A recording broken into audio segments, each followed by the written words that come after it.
इस प्रोग्राम को, इस कार्यक्रम को शुरू करने से पहले एक बार जो है मनपूर्वक आप सभी को मुबारकबाद देना चाहूँगा कि आप लोगों ने अपना जो है महत्वपूर्ण, अपना कीमती समय निकाल कर आप इस प्रोग्राम में आए, क्योंकि हम सभी जानते हैं संडे यानी जो रविवार होता है सभी लोगों के लिए छुट्टी का दिन होता है और हर कोई चाहता है कि उसको कहीं ना कहीं यूटिलाइज़ किया जाए। तो मैं एक बार फिर जो है मनपूर्वक आप लोगों का जो है मुबारकबाद देता हूं कि आप इस प्रोग्राम में आए। इंशाल्लाह इस कार्यक्रम का आरंभ हम तिलावत कुरान से करेंगे। इसके लिए मैं शेख अब्दुल रहीम मोहम्मदी साहब को आमंत्रित करता हूं कि वो कुरान को पढ़े और इसका अनुवाद पेश करे। शेख अब्दुल रहीम मोहम्मदी साहब। अस्सलामु अलैकुम वरहमतुल्लाहि वबरकातुहू। औज़ु बिल्लाहि मिनश शैतानिर रजीम। बिस्मिल्लाहिर रहमानिर रहीम। इन्नल मुस्लिमीन वल मुस्लिमाति वल मुमिनीन वल मुमिनाति वल क़ानितीन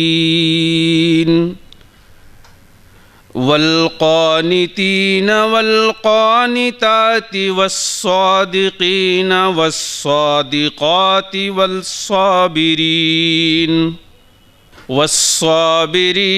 वस्साबिराति वल्खाशिईन वल्खाशिआत वल्मुतसद्दिक़ीन वल्मुतसद्दिक़ाति वस्साइमीन वस्साइमात वल्हाफ़िज़ीन फ़ुरूजहुम वल्हाफ़िज़ाति वज़्ज़ाकिरीन अल्लाह कसीरन वज़्ज़ाकिरात अअद्दल्लाहु लहुम मग़फ़िरतन व अजरन अज़ीमा। वमा कान लिमुमिनिन वला मुमिनतिन इज़ा क़दल्लाहु व रसूलुहु अमरन अन यकून लहुमुल खियरतु मिन अम्रिहिम वमन यअसिल्लाह व रसूलहु फ़क़द ज़ल्ल ज़लालन मुबीना। बेशक मुसलमान मर्द और मुसलमान औरतें, ईमानदार मर्द और ईमानदार औरतें, आज्ञा पालन करने वाले मर्द और आज्ञा पालन करने वाली औरतें, सच्चे मर्द और सच्ची औरतें, सब्र करने वाले मर्द और सब्र करने वाली औरतें, विनती करने वाले मर्द और विनती करने वाली औरतें, दान करने वाले मर्द और दान करने वाली औरतें, रोज़े रखने वाले मर्द और रोज़े रखने वाली औरतें, अपनी इंद्रियों की रक्षा करने वाले मर्द और अपनी इंद्रियों की रक्षा करने वाली औरतें, और बहुत ज़्यादा अल्लाह की ज़िक्र करने वाले और करने वालियाँ, इन सब के लिए अल्लाह ने बड़ी मग़फ़िरत और बड़ा पुण्य तैयार कर रखा है। और देखो, किसी मुसलमान मर्द और औरत को अल्लाह और उसके रसूल के फ़ैसले के बाद अपनी किसी बात का कोई हक़ बाकी नहीं रह जाता। याद रखो, अल्लाह ताला और उसके रसूल की जो भी अवज्ञा करेगा वो खुली गुमराही में पड़ेगा। ये सूरा अहज़ाब सूरा नंबर 33 आयत नंबर 35 और 36 की चंद आयत थीं जो आपके सामने तिलावत की गई। अल्लाह से दुआ है, ईश्वर से प्रार्थना है कि वो हमें कुरान को समझने, पढ़ने और इस पर अमल करने की तौफ़ीक़ अता फ़रमाए। ये थे शेख अब्दुल रहीम मोहम्मदी साहब, जिन्होंने आपके सामने कुरान मजीद सूरह अहज़ाब की एक आयत पढ़ी, जिसमें अल्लाह एक ईश्वर ये पैगाम देता है कि एक मैसेज देता है कि उसके नज़दीक मर्द और औरत दोनों समान हैं। जो भी नेकी करेगा, चाहे मर्द हो या औरत हो, उसको उसका पूरा बदला मिलेगा, और कोई पाप करेगा, चाहे मर्द हो या औरत हो, उसको जो है उसका बदला दिया जाएगा। एक अल्लाह ईश्वर की नज़दीक जो है दोनों समान हैं। अब मैं आपके सामने इस्लामिक रिसर्च सेंटर यानी IRC का परिचय आपके सामने रखना चाहूँगा।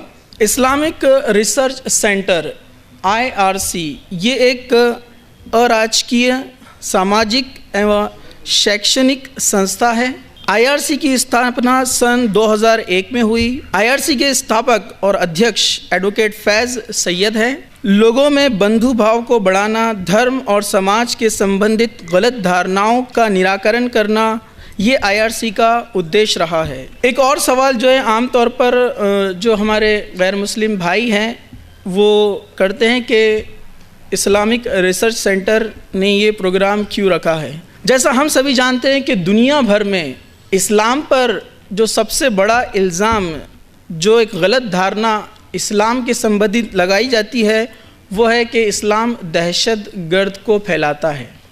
इस्लाम एक दहशत गर्द जो है मज़हब है, एक रिलीजन है। और इसी के साथ साथ एक दूसरा इल्ज़ाम जो सबसे बड़ा लगाया जाता है मुसलमानों के ऊपर या कुरान के ऊपर या इस्लाम के ऊपर, वो ये है कि इस्लाम औरतों के हक़ नहीं देता, औरतों को आज़ादी नहीं देता। इसकी जो है सबसे बड़ी वजह ये है कि हमारे भाइयों ने इस्लाम को उसके सही रास्ते से यानी कुरान से और प्रेषित मोहम्मद सल्लल्लाहु अलैहि वसल्लम की जीवनी से नहीं जाना, बल्कि उसको दूसरे सोर्स से, दूसरे मार्ग से उसको जानने की कोशिश की। यहाँ पर जो है हमारे भाइयों से गलती हुई।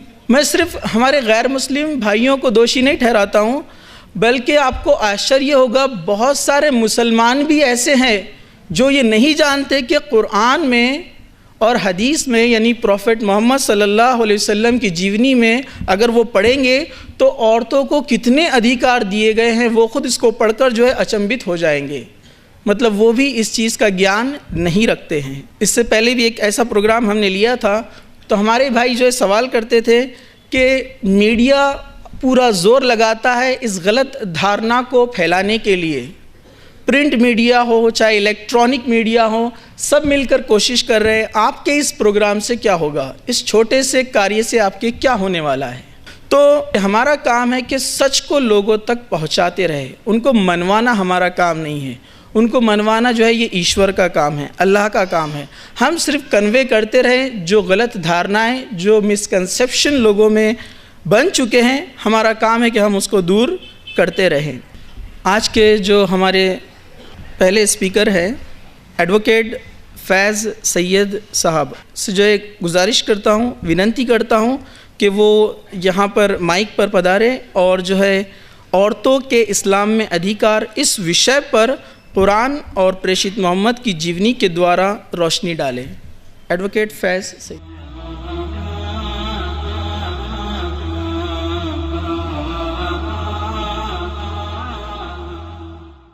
बिस्मिल्लाहिर्रहमानिर्रहीम। अल्हम्दुलिल्लाहि रब्बिल आलमीन वस्सलातु वस्सलामु अला खातमिन नबीय्यीन वल मुरसलीन। रब्बि इश्रह ली सदरी व यस्सिर ली अमरी वहलुल उक़दतम मिन लिसानी यफ़क़हू क़ौली। व क़ाला अज़्ज़ व जल्ल फ़िल क़ुरआनिल मजीद अऊज़ु बिल्लाहि मिनश शैतानिर रजीम। बिस्मिल्लाहिर रहमानिर रहीम। व मन यअमल मिनस सालिहाति मिन ज़करिन औ उन्सा व हुवा मुमिनुन फ़उलाइका यदख़ुलूनल जन्नता व ला युज़लमून नक़ीरा। अम्मा बाद। तमाम प्रशंसा उस एक सत्य ईश्वर अल्लाह के लिए है जो सारे ब्रह्मांड का रचयिता, निर्माणकर्ता, पालनकर्ता, पालनहार है। और दरूद व सलाम हो, ईश्वर की शांति और कृपा हो उसके अंतिम प्रेषित, अंतिम दूत प्रेषित मोहम्मद सल्लल्लाहु अलैहि वसल्लम पर। स्टेज पर उपस्थित जो है हमारे आज के इस कार्यक्रम के प्रमुख अतिथि श्रीमती मंगल खेवनसरा जी, और विशेष अतिथि जो बम्बई से जो है कठिनाइयाँ बर्दाश्त करके औरंगाबाद आए हैं जो है एडवोकेट गायत्री सिंह जी, और स्टेज पर उपस्थित जो है जॉइंट सेक्रेटरी आलिया फ़ातिमा मेरी जो है माता जी हैं, और जो है इशरत सिद्दीकी, और मेरे सारे भाइयों और बहनों, मैं आप सबका स्वागत इस्लामी अभिवादन से करता हूँ। अस्सलामु अलैकुम व रहमतुल्लाहि व बरकातुहू, जिसका अर्थ होता है ईश्वर की शांति और कृपा आप सभी पर हो। आज के इस कार्यक्रम का मेरा विषय है इस्लाम में औरतों के अधिकार, वुमेन्स राइट इन इस्लाम। और ये एक ऐसा टॉपिक है, एक ऐसा विषय है जो बहुत कम सुनने को मिलता है, लेकिन इसके बारे में बहुत ज़्यादा सुनने को मिलता है। दोनों बातें एक साथ हैं। विषय पर कम लोग बोलते हैं, लेकिन चर्चा में ये बात हमेशा रहती है कि मुसलमानों में ऐसा है, इनके पास जो है इनके अधिकार नहीं है, या स्त्रियों के इनके पास क्या अधिकार है, लोग क्वेश्चन करते हैं। और इस कार्यक्रम से पहले मैंने एक इंटरव्यू दिया था न्यूज़पेपर में, जो कुछ लोग इंटरव्यू लेने आए थे, जिनको अचंभा लगा, वो अचंभित हो गई कि ऐसा भी कोई कार्यक्रम हो सकता है क्या कि मुसलमान आपस में औरतों के अधिकार डिस्कस करें या उनके क्या अधिकार हो सकते हैं। और जब मुझसे वो इंटरव्यू लेने आए तो कहा सर एक बॉटम लाइन बात करता हूँ एकदम बिल्कुल। तो मैंने कहा बिल्कुल आप शुरू हो जाइए, जो आपको कहना है मैं सुनने को तैयार हूँ। तो कहा मुझे तो सिर्फ ये लगता है कि मुसलमान औरत को बुर्का पहनाकर घर में रख दिया जाता है, इसके अलावा कोई अधिकार है? तो कहा जब मेरे जैसे व्यक्ति के जहन में ऐसी बातें हैं कि इस्लाम में क्या अधिकार है, तो आम लोगों की क्या धारणा होंगी, तो वो आप सोच लीजिए। मैंने कहा बात सही है। गलती तो कहीं ना कहीं हमारी भी है कि अगर कोई हम पर इल्ज़ाम लगा रहा है तो हमारा भी काम है उस मिसकंसेप्शन को क्लियर करना चाहिए। ये हर बार ज़रूरी नहीं है कि कोई हम पर इल्ज़ाम लगा और हम उससे क्लियरिफिकेशन देते रहें, लेकिन कुछ समय ये ज़रूरी भी हो जाता, अनिवार्य भी कि हम कुछ चीज़ों को जो बहुत ज़्यादा बढ़ती है उसका जवाब भी देने का हम कोशिश करें। ठीक, तो बहरहाल उसी की एक कोशिश में ये भी एक कोशिश है कि मैं आपके समक्ष कुछ बातें इस्लाम में स्त्री के क्या अधिकार है वो रखने की कोशिश करूँगा। इस्लाम दुनिया का दूसरा बड़ा धर्म है। धरती पर रहने वाले लोगों में से हर 5 व्यक्ति में से एक व्यक्ति मुस्लिम है, लेकिन इस्लाम एक ऐसा धर्म है जिसके बारे में लोगों को सबसे ज़्यादा गलत धारणा है, मिसकंसेप्शन है। धर्म तो बहुत बड़ा है, लेकिन गलत धारणाएं भी लोगों ने इतनी इस धर्म के साथ जुड़ा रखी है कि जिसकी कोई हद नहीं, जिसकी कोई लिमिटेशंस नहीं, या जिसको डिफ़ाइन करना ही मुमकिन नहीं है। तो बहुत ज़्यादा गलत धारणा इसके बारे में होती है। हालांकि सच्चाई तो ये है, सत्य तो ये है कि इस्लाम अरबी भाषा का शब्द है, जिसको अगर अनुवाद हिंदी भाषा में किया जाए तो इसका अर्थ होता है शांति, या ये अरबी भाषा के लफ्ज़ सलाम या सिल्म से निकलता है। सलाम का अर्थ होता है शांति और सिल्म का अर्थ होता है एक सत्य ईश्वर अल्लाह के सामने बिना किसी शर्त के नतमस्तक हो जाना, झुक जाना। तो अगर इस्लाम क्या है मैं आपसे कहूँ तो यह होगा, एक आदमी जो एक सत्य ईश्वर अल्लाह के सामने बिना किसी शर्त के नतमस्तक हो जाता है, झुक जाता है और झुक कर शांति को प्राप्त करता है, उसको इस्लाम कहते हैं। और ऐसा व्यक्ति जो ये कार्य करता है उसे मुस्लिम कहते हैं। जो एक सत्य ईश्वर के सामने झुक जाता है, नतमस्तक हो जाता है, झुक जाता है कि तू जो कहेगा मैं करूँगा, उसे मुस्लिम कहते हैं। अब वो धर्म जिसका नाम ही शांति हो, क्या ऐसा हो सकता है कि वो अपने मानने वालों को अशांत कर दे? और औरतों को, जो कि मुस्लिम समाज का आधे से ज़्यादा हिस्सा है, अल्हम्दुलिल्लाह तमाम प्रशंसा ईश्वर के लिए है कि मुसलमानों में भ्रूण हत्या तो होती है, स्त्री भ्रूण हत्या उतनी नहीं है जितनी दूसरों में होती है, तो हमारे पास 50% ज़्यादा जो औरतें हैं। तो क्या ऐसा हो सकता है एक धर्म अपने मानने वालों को, जो कि मर्दों से, पुरुषों से भी ज़्यादा है, उनको ऐसा कर दे कि उनकी कोई अधिकार ना रखे और उनकी शांति को छीन ले? ये नहीं हो सकता है। जो धर्म शांति का है वो ऐसा हो ही नहीं सकता किसी की शांति को छीन ले, और स्त्रियों की ऐसा हो नहीं सकता। तो इस बात को हमको समझने की थोड़ी ज़रूरत है। इस्लाम और प्रेषित मोहम्मद सल्लल्लाहु अलैहि वसल्लम, इन पर ईश्वर की शांति और कृपा हो, जो कि अंतिम दूत थे, जो मानवता के लिए भेजे गए थे, सिर्फ मुसलमानों के लिए नहीं थे ये दूत, जो मानवता के लिए भेजे गए थे। तो इस्लाम ने और प्रेषित मोहम्मद ने जितने अधिकार औरतों को आज से 1450 वर्ष पूर्व दिए, मोटी भाषा में कहूँ तो 1500 साल पूर्व जो अधिकार दिए, वो अधिकार मैं कह सकता हूँ कि किसी समाज, किसी सभ्यता और किसी धर्म ने नहीं दिए। आज से 1450 वर्ष पूर्व, और जितनी बातें मैं अब रखूँगा वो उसी काल की होंगी, और आप उससे जज कर लेना कि वो मॉडर्न है या आउटडेटेड है। तो 1450 वर्ष पूर्व जो अधिकार दिए, जो बातें, जो राइट्स उनको बताए, वो राइट्स किसी समुदाय, किसी जाति और किसी धर्म ने नहीं दिए। इतने दिए, लेकिन उसके बाद भी पश्चिम, वेस्ट ने इस तरह से बताया कि मुसलमानों में तो कोई अधिकार है ही नहीं दिए गए जो औरतों को। और वो ये बात इतने बार दोहराता है, या वेस्ट इतने बार चिल्लाता है कि बार बार चिल्लाने के बाद हमने भी उसको सच समझ लिया, हाँ नहीं है, इस्लाम में नहीं देते कोई अधिकार मुसलमान। ठीक, और इतने बार ये प्रश्न पूछा गया कि कभी कभार होता नहीं, एक आदमी को बार बार भी यह प्रश्न करे तो वो चिढ़ जाता है उसको। इतने बार प्रश्न किया जा रहा है कि किसी को इंतहा नहीं। तो वेस्ट ने जो है बहुत इसके बारे में जो गलत धारणाएं फैलाई। हालांकि पश्चिम में, वेस्ट में औरतों को बहुत अधिकार है। ये अधिकार औरतों ने हासिल किए हैं, वहाँ कुछ दिए गए, बाकी उनको प्राप्त करना पड़े, लेना पड़े मर्दों से वहाँ।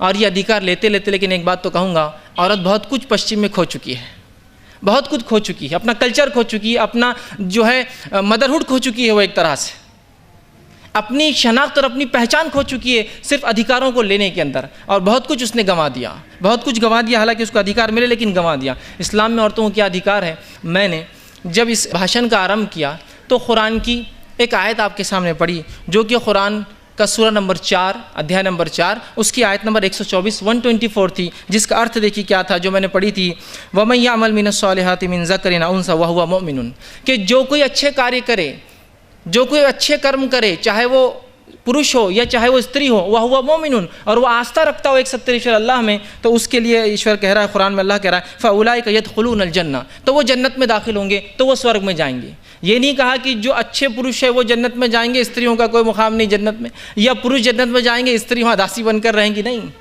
कहा जो कोई अच्छे कार्य करेगा, चाहे पुरुष हो चाहे स्त्री हो, तो वो जाएंगे जन्नत के अंदर, स्वर्ग के अंदर रहेंगे। वला युज़लमून नक़ीरा, और ज़र्रा बराबर भी उनका हक़ नहीं मारा जाएगा जो कुछ कार्य करके आएंगे। तो कैसी बात कही। मुझसे पहले जो कुरान का पठन, जो क़िरात आपके सामने की गई, उसके अंदर भी एक आयत रखी गई थी। वो आयत जो है, उस आयत के अंदर भी जो है ये बात आपके सामने आई कि कुरान में कहा कि मोमिन मर्द जो है, मुस्लिम मर्द और मुस्लिम औरतें, और जो मोमिन मर्द और मोमिन औरतें, पूरा ब्यौरा आया है कि कौन कौन की आस्थावान मर्द, आस्थावान औरतें, जो सदका देने वाले मर्द, सदका देने वाली औरतें, जो है रोज़ा रखने वाले, जो है उपवास रखने वाले मर्द और उपवास रखने वाली औरतें, अगर ये सब करते हैं तो इनके पास, अल्लाह के पास बहुत क्षमा और जो है एक बड़ा अज्र जो है रखा गया है। तो यहाँ ये नहीं कहा कि सिर्फ पुरुषों के बारे में, स्त्री के बारे में भी उसके बाद जो है अरबिक में जो है फेमिनान और मस्कुलिन दोनों जेंडर से एक के बाद एक इस्तेमाल हुए, उसका प्रयोग हुआ है। तो ये भी बता रहा है, ये उदाहरण बता रहा है, कुरान की ये आयत, ये श्लोक बता रहा है कि औरतों के अधिकार है। तभी तो ये बात कही जा रही है कि जो दोनों स्वर्ग में जाएंगे। ये नहीं कहा कि सिर्फ जो है मर्द जो है स्वर्ग में जाएंगे। लेकिन पश्चिमी मीडिया ने इस्लाम के बारे में और औरतों के अधिकार के बारे में इतना कुछ जो है बताया है, या ऐसा बताया है कि मुसलमान अधिकार नहीं देते, इस्लाम में कोई अधिकार नहीं, कि हम लोग ये समझ बैठे, अफसोस की बात है ऐसा है। और अगर पश्चिमी मीडिया को, वेस्टर्न मीडिया को मान लिया जाए तो फिर तो बहुत बड़ी गलती हो जाएंगी हमसे, और फिर सच्चाई के ख़िलाफ़ बात को हम मानने लग जाएंगे, सत्य के ख़िलाफ़ हम जो है काम करने लग जाएंगे। हालांकि इन पश्चिमी देशों में औरतों की आज़ादी के नाम पर, औरतों के लिबर्टी के नाम पर जो कुछ किया गया, वो खूबसूरत लेबल लगाकर इनके जो है आत्मा से और इनके शरीर से खिलवाड़ किया गया और खिलवाड़ किया जा रहा है इस नाम पर कि आज़ादी, फ्रीडम, इंजॉय, लिबर्टी, और ये नाम पर जो कुछ हो रहा है, क्या हो रहा है आपको सब पता है कि एक ऐसा व्यक्ति जो कुछ संस्कार रखता है, वो पश्चिमी मीडिया या चैनल को देखना ही पसंद नहीं करता है, इसलिए कि उसके संस्कार इसकी आज्ञा अनुमति नहीं देते कि इस किस्म की औरत के साथ जो सलूक किया जा रहा है, कि हालत ये है कि प्रोडक्ट मर्द के लिए है, एडवर्टाइजमेंट औरत करती है। क्या यही जो उसका अधिकार है? यही अधिकार के लिए आपने उसको फ्रीडम दिया है? ये तो उसके रूह के साथ और उसके जिस्म के साथ, उसकी आत्मा के साथ, उसके शरीर के साथ खिलवाड़ किया गया और एक खूबसूरत लेबल दे दिया गया, एक ब्यूटीफाइड लेबल दे दिया गया, फ्रीडम एंड लिबर्टी, ठीक। और इसके नाम पर जो है औरतों का शोषण किया गया, उनका मिसयूज़ किया गया, उन्हें इस्तेमाल की चीज़ बना दिया गया है। इस्लाम ऐसे अधिकार नहीं देता है, वह ऐसे अधिकार देता है जो मानवीय है, जिसमें संस्कृति होती है, कल्चर्ड एक अधिकार होते हैं। तो बहरहाल इस्लाम बहुत सारे अधिकार जो है औरतों को देता है। इससे पहले कि मैं इस विषय की तरफ बढ़ूँ, ये बात बता दूँ कि मुसलमान समाज बहुत सारे जातियों में और बहुत सारे अलग अलग कल्चर्स में रहता है और पाया जाता है। मुसलमान समाज को एक ऐसी कौम नहीं जो एक किसी समुदाय या एक किसी मुल्क में बसती है। मुख्तलिफ़ कल्चर से बहुत सारे अलग अलग जगहों पे मुसलमान बसते हैं, हर कल्चर के अपने ट्रेडिशंस हैं, बहुत उसमें बसते हैं, और बहुत से ऐसे कल्चर्स में मुसलमान जो है समाजों में विभाजित है। अगर इन समाजों को देखकर अंदाज़ा लगाए कि मुसलमान अपने स्त्री को अधिकार देते हैं या नहीं देते हैं, तो फिर तो हम गलत जो है रिज़ल्ट पर, कंक्लूजन पे पहुंच जाएंगे, गलत कंक्लूजन में पहुंच जाएंगे। हमें यह देखना होगा कि जब अधिकार की बात हो रही है तो धर्म क्या अधिकार देता है, ये नहीं कि मुसलमान क्या अधिकार देते हैं। समझ रहे हैं बात को? जैसे कि गवर्नमेंट ऑफ इंडिया ने लॉ बनाया, और लॉ के अंदर, इंडियन गवर्नमेंट लॉ के अंदर सारे मानव बराबर है, कोई ऊंच नीच नहीं, कोई जात पात नहीं। बात सही है? लोग कितना फॉलो करते हैं एक सेकेंडरी बात है, लेकिन उनके उस अमल ना करने से, उस चीज़ पर, उस लॉ को अपने ऊपर जो है लागू ना करने से आप लॉ को बुरा नहीं कह सकते। मानने वालों कह सकते कि वो इम्प्लीमेंट नहीं करते हैं, वो उस पर चलते नहीं हैं। तो उसी तरह धर्म ने जो है बताए बहुत सारी बातें।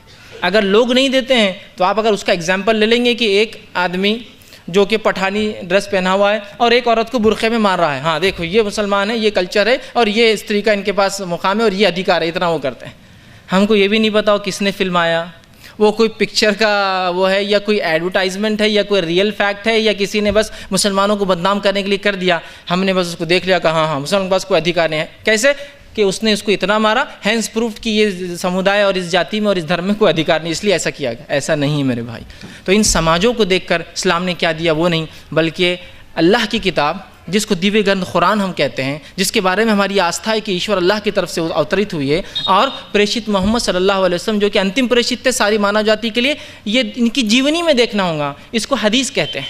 तो हमें कुरान, दिव्य ग्रंथ और प्रेषित की जीवनी, सीरत या हदीस में देखना होगा क्या अधिकार दिए गए, तब पता चलेगा कि स्त्री के इस्लाम में क्या अधिकार है। याद रखिए। अब इससे पहले कि मैं और आगे बढ़ूँ, कि इस्लाम मर्द और औरतों को समान समझता है, समान, लेकिन समान का मतलब एक जैसा नहीं है। याद रखिए। जैसे कि हमने पैम्फलेट तैयार किए, पैम्फलेट में लिखा हुआ था स्त्रियों के लिए अलग से आसन व्यवस्था की गई है, तो कुछ लोगों ने देखकर हंसा और कहा अब यहाँ भी तुम डिफ्रेंशिएट कर रहे हैं। मैंने कहा अगर मैं ये लिख दूं कि वीआईपी लॉन अलग है तो इसमें डिफ्रेंशिएशन कहाँ हो रहा है, कुछ खास लोगों को खास जगह बिठाया जा रहा है। तो अगर हम लिख रहे हैं औरतों के लिए अलग से व्यवस्था है तो ये तो अच्छी बात है ना, इसमें क्या बुरा है। थिएटर में भी फिल्म देखने जाते हैं, वहाँ जो कुछ होता है आप सब देखते हैं क्या हो रहा है, उसके बाद भी औरतों की सीट अलग होती है, स्पेशल है ना, ट्रीटमेंट देना पड़ता है। तो वो समझते हैं समानता का मतलब एक जैसा होना, इक्वालिटी मीन्स सिमिलैरिटी। एक मर्द एक औरत, एक मर्द एक औरत, एक मर्द एक औरत, ऐसा बैठना तो फिर ये हो गया दोनों को बराबर कहना। ये कौन सा ये जो पैमाना, जो रूल है, कौन सा रूल है ये समझ में नहीं आता है। तो इक्वालिटी का, समान होने का मतलब हमेशा सिमिलैरिटी, एक जैसा होना नहीं होता। इसलिए कि इस्लाम भी ये कहता है, हम सब भी जानते हैं, विज्ञान भी ये कहता है कि औरत जो है शारीरिक तौर से, मानसिक तौर से अलग होती है, बायोलॉजिकल, साइकोलॉजिकल, फिजिकल अलग होती है। अब कुछ लोग होते नहीं, समान का मतलब समान, एक जैसा, 1 to 10 बिल्कुल एक जैसा होना। तो मैं आपसे एक प्रश्न करता हूँ, रात में आपके घर पे चोर आया और आप बोलते हैं समान है मर्द और औरत, तो क्या आप उठकर रात में अपनी बीवी से कहेंगे चलो उठो जाओ, चोर आया जरा लड़कियाँ उससे, मैं समान समझता हूँ अधिकार दोनों के, चलो जाओ लड़कियाँ उससे? क्या करेंगे वो? ऐसे व्यक्ति को बेवकूफ़ कहते हैं, पागल कहेंगे आप, सटिया गया कहेंगे, या बीवी से बहुत ही परेशान ऐसा लग रहा है इसलिए भेजना चाह रहा है चोर के पास, है ना। तो वो समझते हैं इक्वालिटी का मतलब सिमिलैरिटी नहीं, इक्वालिटी का मतलब ये जिसको जितना चाहिए उतना दिया गया। कुछ उसमें औरतों को बहुत ज़्यादा दिया गया चूँकि उनको ज़रूरत थी उसकी, कुछ उसमें मर्दों को कम कर दिया गया चूँकि उनको ज़रूरत नहीं थी उस चीज़ की। तो इक्वालिटी का मतलब सिमिलैरिटी नहीं होता, एक जैसा समान नहीं होता। हाँ, लेकिन ईश्वर के सामने दोनों बराबर हैं, दोनों बराबर हैं, दोनों बराबर, याद रखिए। तो इक्वालिटी का मतलब समानता नहीं, चूँकि हम जानते हैं शारीरिक मानसिक तौर से औरत और मर्द जो है अलग होते हैं। इस्लाम ने इसका जो है लिहाज रखा और ऐसे ही अधिकार दिए। ठीक है, इसी तरह जो है इस्लाम ने औरतों को बहुत सारे अधिकार दिए।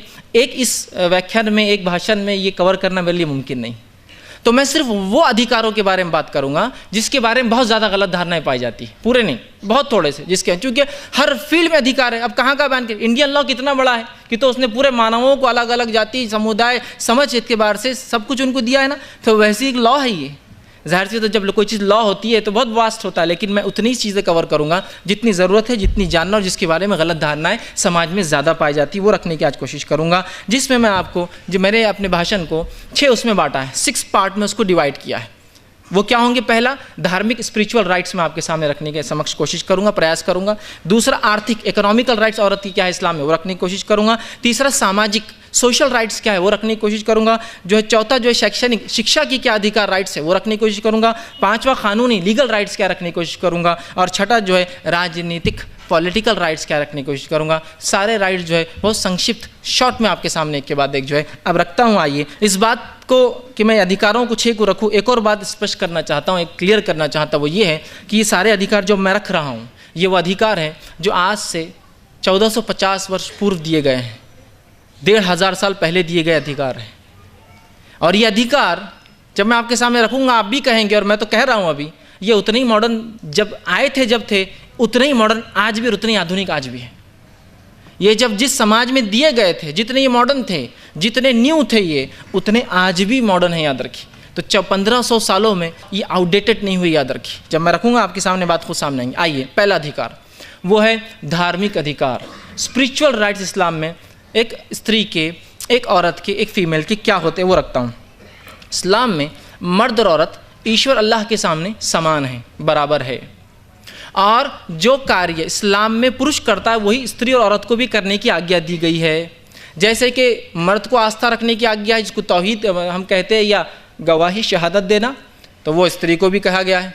5 वक्त नमाज होती है, इसको सलाह कहते हैं या नमाज कहते हैं उर्दू भाषा के अंदर, तो 5 वक्त सलाह औरत के लिए भी है। इसी तरह जो है साल में जो है अगर इतनी संपत्ति है जो बहुत ज़्यादा हो, अगर वो निसाब को एक लेवल को पहुँचती है तो 2.5% निकाल के ज़कात देना, वो मर्द भी देंगे औरत स्त्री भी देंगी। इसी तरह जो है साल में जो है रमज़ान का एक पवित्र महीना आता है, उसमें 1 महीने के रोज़े रखना, पुरुष रखेंगे तो स्त्री रखेंगी और वो उसके लिए होंगे रोज़े, किसी और के लिए नहीं रखेंगी वो।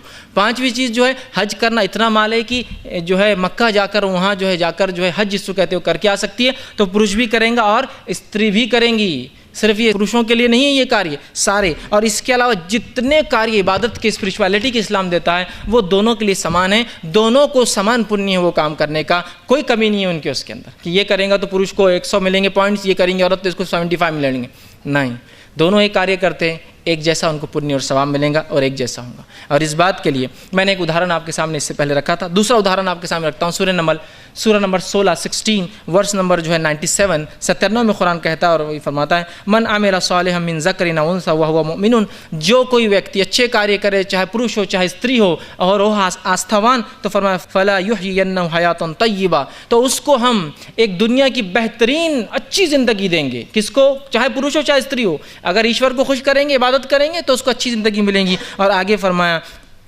वलनज़्ज़ियन्नहुम अजरहुम बिअहसनि मा कानू यअमलून, और मृत्यु के बाद उनके लिए बहुत अच्छा अज्र, बहुत पुण्य जो ईश्वर के पास रखा है।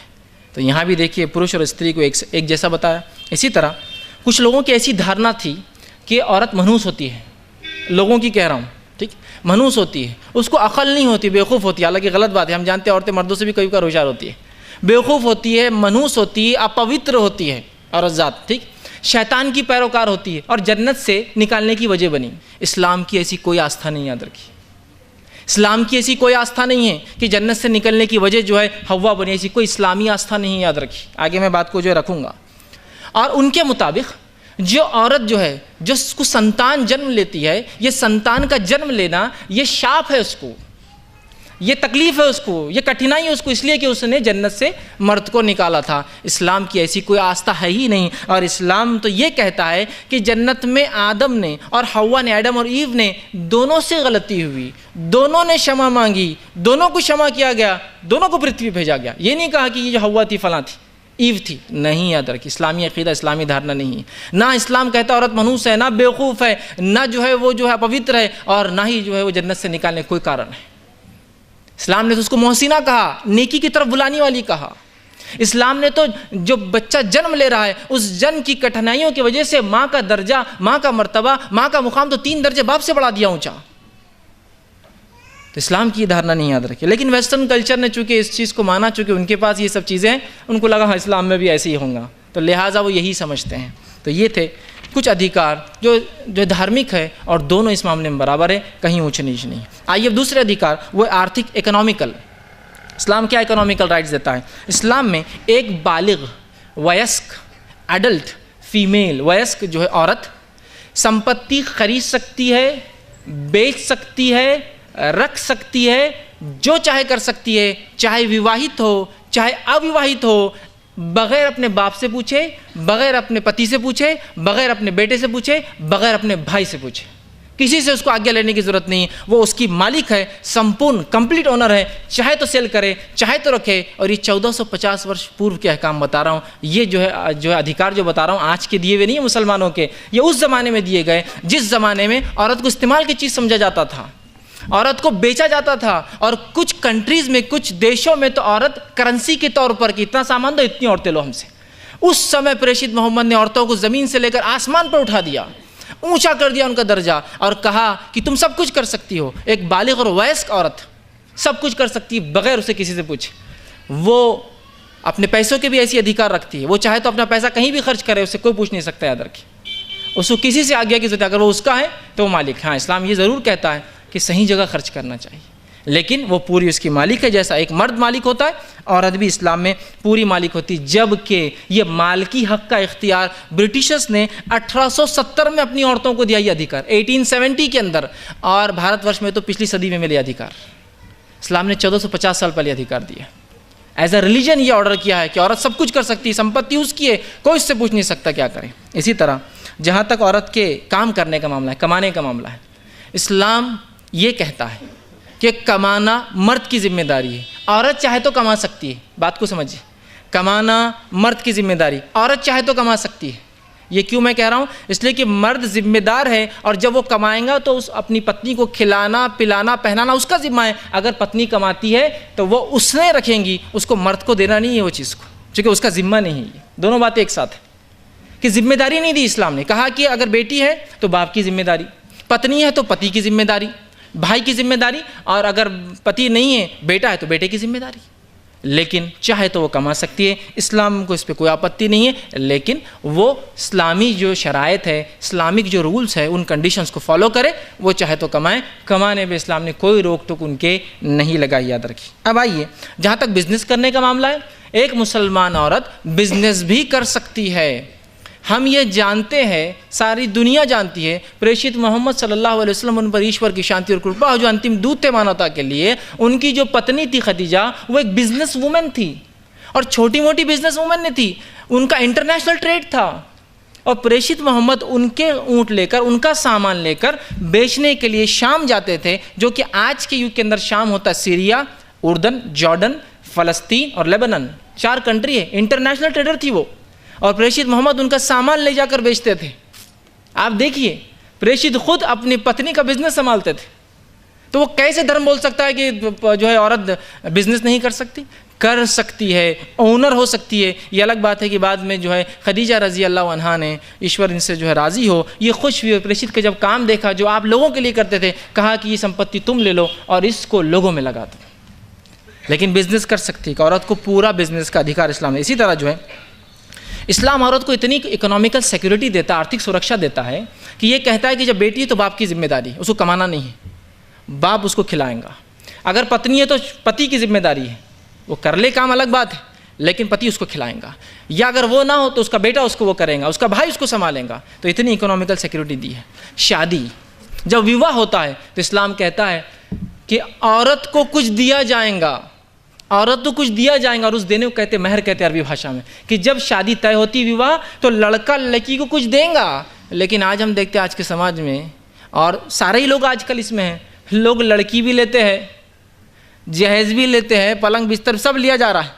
देना तो दूर, इस्लाम कहता दो, यहाँ सब लिया जा रहा है।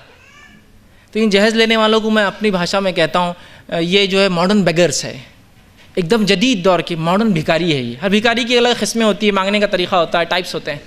तो दिस आर मॉडर्न बेगर्स।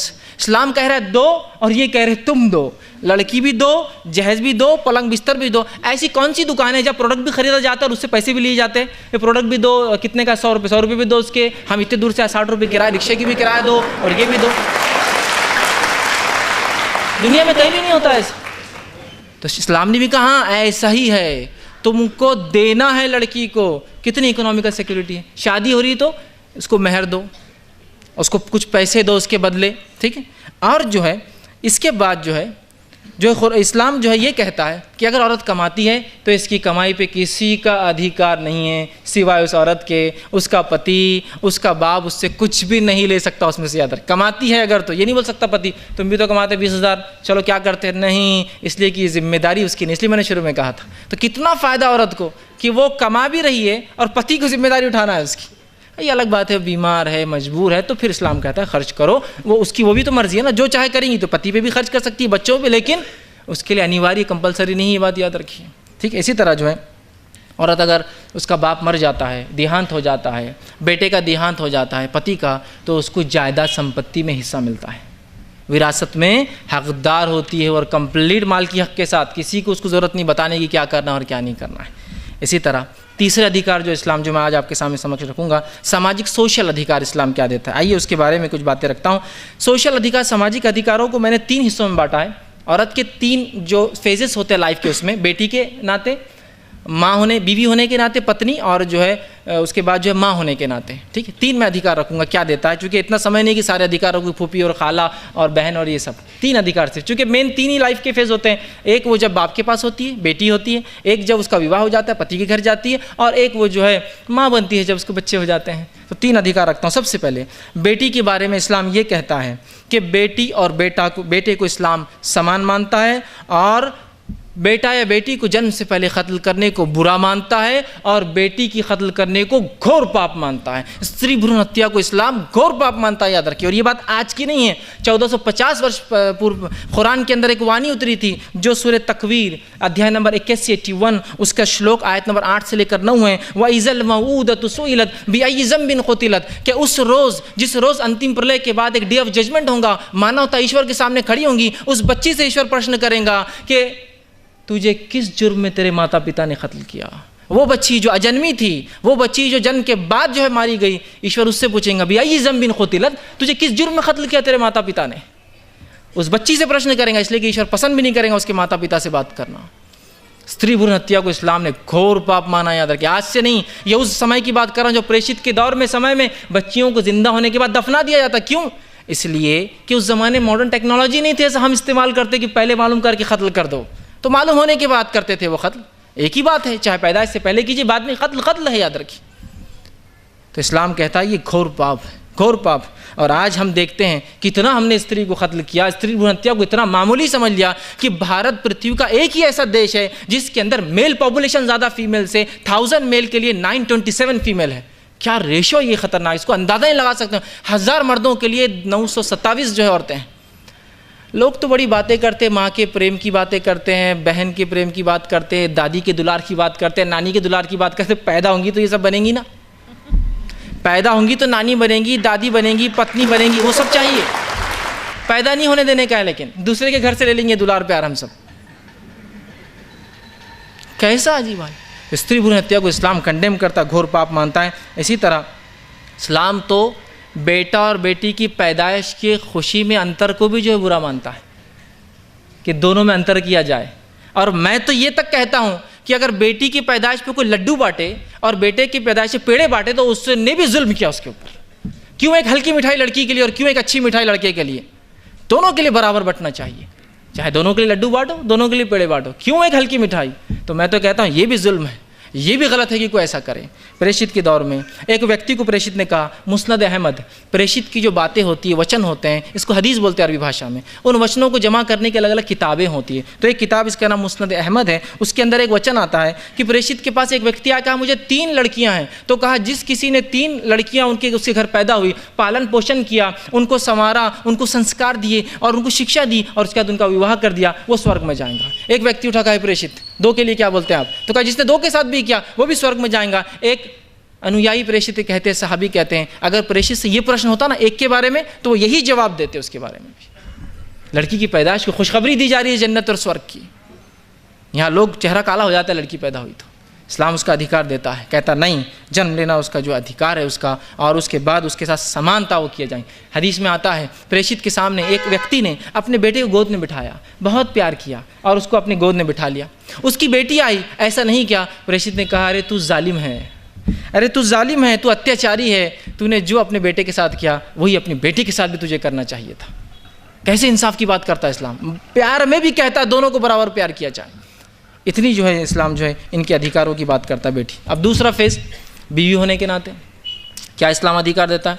इस्लाम से पहले लोग औरत को शैतान का साथी मानते थे, जन्नत से निकाले जाने का कारण मानते थे, बुराई की जड़ मानते थे। और क्या उनके साथ फिर सुलूक होता था। सभ्यताओं का अध्ययन कीजिए, रूमी सभ्यता हो, बेबीलोनियन सभ्यता हो, इजिप्शियन जो है सभ्यता, कोई सभ्यता उठा लीजिए इस्लाम से पहले क्या होता था। खुद अरब की सभ्यता जब प्रेषित मोहम्मद आए थे उस समय जिंदा काट दिया था लड़कियों को, ये हाल थे। तो जो है इस्लाम जो है बीवी को कहता है, शैतान की साथी ने इस्लाम कहता बीवी को मोहसिना का लफ्ज़ दिया। प्रेषित मोहम्मद ने से मोहसिना का माना होता है नेकी की तरफ, अच्छाई की तरफ बुलाने वाली। एक अच्छी पत्नी को मोहसिना कहा, शैतान का साथी नहीं कहा, बेवकूफ़ नहीं कहा, आधा नहीं कहा, उसके अधिकार आधे नहीं कहे, कहा मोहसिना है, तुझे पाप से बचाने वाली, इसलिए कि विवाह करता है तो तू गलत काम नहीं करता है। फिर मोहसिना कहा उससे बीवी होने के नाते। इसी तरह जो है विवाह शादी के लिए औरत को जो है कुछ देने का जो है वो किया कि उसको महर दिया जाए, ये नहीं कि उससे जो है जहेज लिया जाए। ठीक। तीसरा ये कहा कि औरत की आज्ञा, लड़की की इजाज़त के बगैर उसका विवाह नहीं हो सकता। 1500 साल पहले जब औरत से ये सलूक हो रहा था, प्रेषित ने कहा कि उसके आज्ञा, उसकी अनुमति के बगैर निकाह नहीं होता। और प्रेषित ने कहा 4 चीज़ें जब तक ना हो तो विवाह नहीं होता। पहला, वली का राज़ी होना, उसके पति, उसका जो है फादर जो वो भी राज़ी हो, ठीक, वो भी सहमति दे। दूसरा, ईजाब व कबूल होना, लड़की लड़के को पसंद करे और लड़का लड़की को पसंद करे, ये भी कंडीशन है। तीसरा महर तय होना, कुछ दिया जाना, और चौथा 2 गवाह होना, 2 विटनेस होना। तो यहाँ लड़की की अनुमति के बगैर विवाह जो है उसका नहीं किया जा सकता है, याद रखिए। इसी तरह जो है सही बुखारी की एक वचन की किताब प्रेषित की जो हदीसें थे, वचन में उन्होंने कहा कि एक औरत है कहा, हे प्रेषित, मेरा विवाह मेरे बाप ने मेरी मर्जी के बगैर कर दिया था। प्रेषित ने कहा, अच्छा तेरी मर्जी के बगैर तेरे बाप ने कर दिया था, मैं तेरे विवाह को आज तोड़ देता हूँ। तोड़ दिया उसका विवाह। कहा यह हो ही नहीं सकता कि मर्जी के बगैर किसी के विवाह हो जाए। देखिए लड़की की मर्जी कितनी अहम है इस्लाम के अंदर। लोग कहते हैं मुसलमान जो इस्लाम में अधिकार नहीं है औरत को कि वो मर्जी, यहाँ मर्जी के बगैर विवाह नहीं होता, कंडीशन सेकंड कंडीशन है। लेकिन ये फर्स्ट कंडीशन भी याद रखिए, बाप भी राजी हो और बेटी भी राजी हो, दोनों। तो ये नहीं कि बेटी अपनी मर्जी से पापा आपके दामाद से मिलिए, ये भी नहीं हो सकता। जिस बाप ने पूरी ज़िंदगी तुझे पाला पोसा, क्या ऐसा सलूक करेंगी तो उसके साथ? नहीं, यहाँ दुरुस्त नहीं, अच्छा नहीं है ना। उससे भी उसको भी मना और ख़ुद भी राज़ी हो, या फिर बाप भी राज़ी हो बेटी भी राज़ी हो, दोनों कंडीशन है, याद रखिए, ठीक है। तो बहरहाल देखिए कैसी होती है। इसी तरह जो है शादी में महर देने का, शादी के बाद ये कहा कि ऐ पुरुषों इनके साथ अच्छा व्यवहार करो। और कुरान ने कहा अध्याय नंबर 4 सूरह निसा आयत नंबर 19 श्लोक 19 में कहा 19 में, वाशिरहुन्न बिल मारूफ, इनके साथ देखो है मुसलमानों अच्छा सलूक करना अपनी पत्नियों के साथ। हो सकता है कोई चीज़ तुमको इनकी पसंद ना हो, तो इनके अंदर दूसरी अच्छाइयाँ भी बहुत ज़्यादा होती है। होता है ना किसी को एक चीज़ पसंद नहीं, तो इस्लाम कह रहा है एक चीज़ नहीं तो क्या हुआ, दूसरी चीज़ें भी तो देखो ना, ओवरऑल देखो कोई चीज़ को। तो कितनी बात कर रहा है इस्लाम, कैसे अधिकार दे रहा है। ठीक इसी तरह जो है मुस्नद अहमद की एक वचन है प्रेषित का, मुस्नद अहमद में आता है, प्रेषित ने कहा तुम में सबसे अच्छा व्यक्ति वो है जो अपने पत्नी के साथ सबसे अच्छा हो। तो गोया अगर इस्लाम में कैरेक्टर वेरिफिकेशन किसी पति का CV कराना है तो वो बीवी देंगी। बीवी कहती यस तो यस है, नहीं तो नो। दुनिया चाहे कुछ कह दे कि ये बहुत अच्छे महाशय है, पत्नी कह रही अच्छे नहीं है तो अच्छा नहीं है वो व्यक्ति। तो प्रेषित ने क्या कहा, कोई व्यक्ति जो है अच्छा व्यक्ति तभी हो सकता है जब अपनी पत्नी के साथ अच्छा हो, मतलब पत्नी गवाही दे, विटनेस बने, हाँ मेरा पति बहुत अच्छा है, तो ही होगा, याद रखिए। समझ रहे हैं बात को। इसी तरह जो है कुरान ने और प्रेषित मोहम्मद ने जो अधिकार औरतों को दिए उसमें ये भी है कि विवाह के बाद जो है कि कुरान ये कहता है कि औरत के बारे में, पत्नी के बारे में देखिए क्या कहता है। अध्याय नंबर 2 सूरह बकरा अध्याय नंबर 2 श्लोक 187 में कुरान कहता है आयत में, हुन्ना लिबासुल लकुम व अंतुम लिबासुल लहुन, तुम्हारी पत्नियां तुम्हारे लिए वस्त्र है और तुम उनके लिए वस्त्र हो। क्या अर्थ है इसका? इसका अर्थ ये है जैसा कि एक वस्त्र, कपड़े इंसान के शरीर को छुपाते हैं, जो चीज़ें वो दिखाना नहीं चाहता उसको ढाक लेते हैं, उसके ऐबों को छुपा देते हैं, उसकी सौंदर्यता या खूबसूरती को बढ़ाते हैं, उसकी रक्षा करते हैं, उसी तरह पति पत्नी के लिए और पत्नी पति के लिए रक्षा करती है, सौंदर्यता बढ़ाती है, ऐबों को छुपाती है। दोनों को कहा ना, ये नहीं कहा कि मर्द उसके लिए लिबास है और पति को कुछ नहीं, पत्नी कुछ नहीं होती है। वो तुम्हारे लिए लिबास है और तुम उनके लिए लिबास। कैसी बात कही, दोनों को बराबर करार दे दी। ठीक, अब आइए तीसरा जो होता है माँ का फेज़ होता है। पत्नी के बाद वो माँ बनती है। माँ के बारे में तो मैं क्या कहूँ, इस्लाम तो ये कहता है कि अल्लाह और उसका प्रेषित, उसके बाद अगर किसी का आदर, किसी का सम्मान, किसी की बात मानना है, किसी की जो है सेवा करना है, तो वो माता और पिता है, तो वो माता और पिता है। और कुरान ने सूरह बनी इसराइल अध्याय नंबर 17 सूरह नंबर 17 और आयत नंबर 23 में कहा, श्लोक 23 में कहा, वख़ज़ा रब्बुका अल्ला ताबुदू इल्ला वय्याहु व बिल वालिदैनि ihसाना, कि तुम्हारा रब ये तय कर चुका है, बता चुका है कि तुम उसे एक सत्य ईश्वर अल्लाह के अलावा किसी की आराधना उपासना नहीं करना, व बिल वालिदैनि ihसाना, और अपने माता पिता के साथ अच्छा बर्ताव करना, अच्छा सलूक करना। ठीक, तो यहाँ अल्लाह और उसके रसूल, ईश्वर और प्रेषित के बाद अगर कोई मुकाम है तो जो है वालिदैन का है।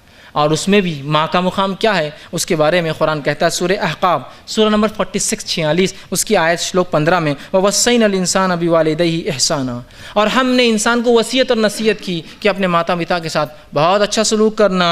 हमलतहु उम्मुहु करहन व वज़अतहु कुरहा, और उसकी माँ ने बड़ी कठिनाइयों में उसको संभाल के रखा अपने कोख में, अपने पेट में। हमलतहु, और बहुत पैदाइश के वक्त कठिनाइयों को बर्दाश्त किया। व फ़िसालहु सलासून शहरा, और उसके बाद उसको दूध पिलाया। माँ बाप के बारे में कहने के बाद दोनों के बारे में कह रहा है कुरान, कितनी अहम बात कही जा रही है। इसी तरह जो है इब्ने माजा की एक प्रेषित का वचन है, हदीस है, जिसमें यह कहा, प्रेषित ने कहा, जन्नत माँ के कदमों के नीचे है।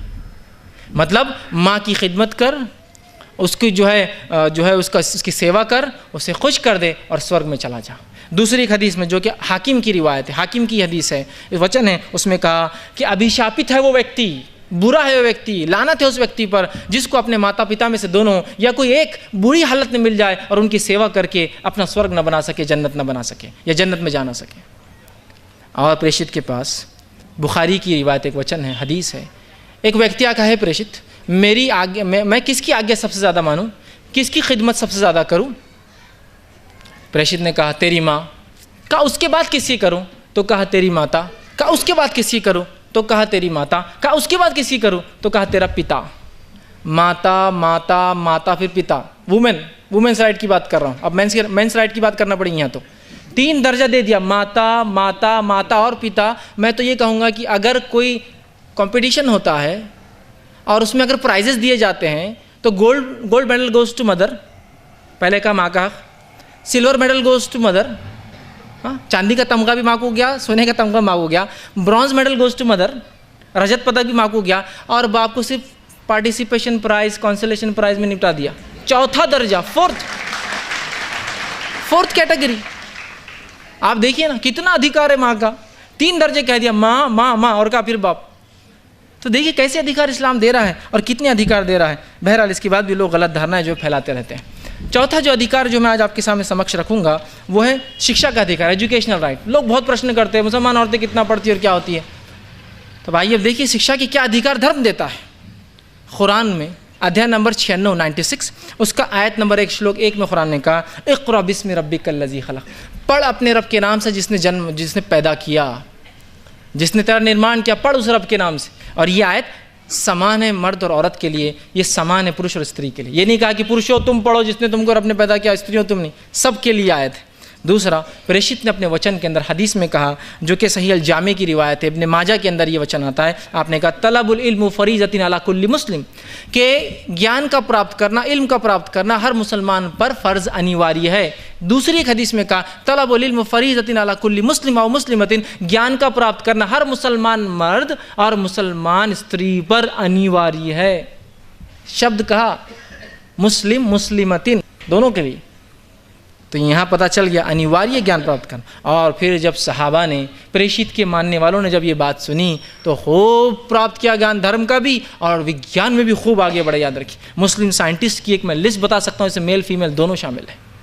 खूब ज्ञान, दुनिया में भी आगे बढ़े और धर्म के अंदर भी खूब ज्ञान प्राप्त किया उन्होंने। और इतना प्राप्त किया, और मुस्नद अहमद की वो जो हदीस मैंने इससे पहले भी रखी, उनका वचन प्रेषित का, जिसमें आपने कहा 3 बेटियों की शिक्षा दे, संस्कार दे तो स्वर्ग में जाएंगा। शिक्षा और संस्कार, शिक्षा की बात हो रही है ना, फिर आकर एजुकेशन की बात हो रही है नहीं।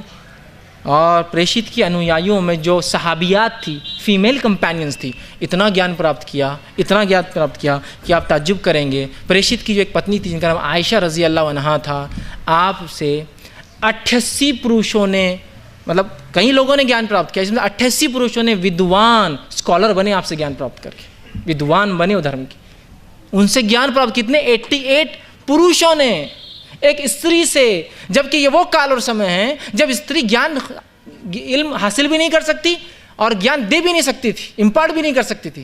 इस्लाम कह रहा है कि ज्ञान प्राप्त भी कर सकती है और दे भी सकती है, फिर चाहे वो सुनने वाला उसका पुरुष हो या स्त्री हो। तो कई स्त्रियों ने तो ज्ञान प्राप्त किया, 88 पुरुष विद्वान बने आपसे ज्ञान प्राप्त करके। और इनके एक शागिर्द जिनका नाम उर्वा बिन जुबैर आता है, इनके शागिर्द थे, एक स्टूडेंट थे, वो कहते हैं, हालांकि पुरुष है, वो कहते हैं, सुनिए क्या कहते हैं, मैंने तफसीर कुरान के ज्ञान के अंदर, इल्मुल फराइज़ विरासत के ज्ञान के अंदर, फिर कहते हैं हलाल और हराम, प्रोहिबिटेड और परमिटेड के ज्ञान के अंदर, अदब और शायरी, लिटरेचर एंड पोइट्री के अंदर, और तारीख़ जो है हिस्ट्री के अंदर, इतिहास के अंदर आयशा जैसा कोई आलिम नहीं देखा, कोई विद्वान नहीं देखा मैंने। मर्द होकर कह रहे, मैंने नहीं देखा ऐसा कोई विद्वान जो ऐसा हो सकता है, इतना आलिम।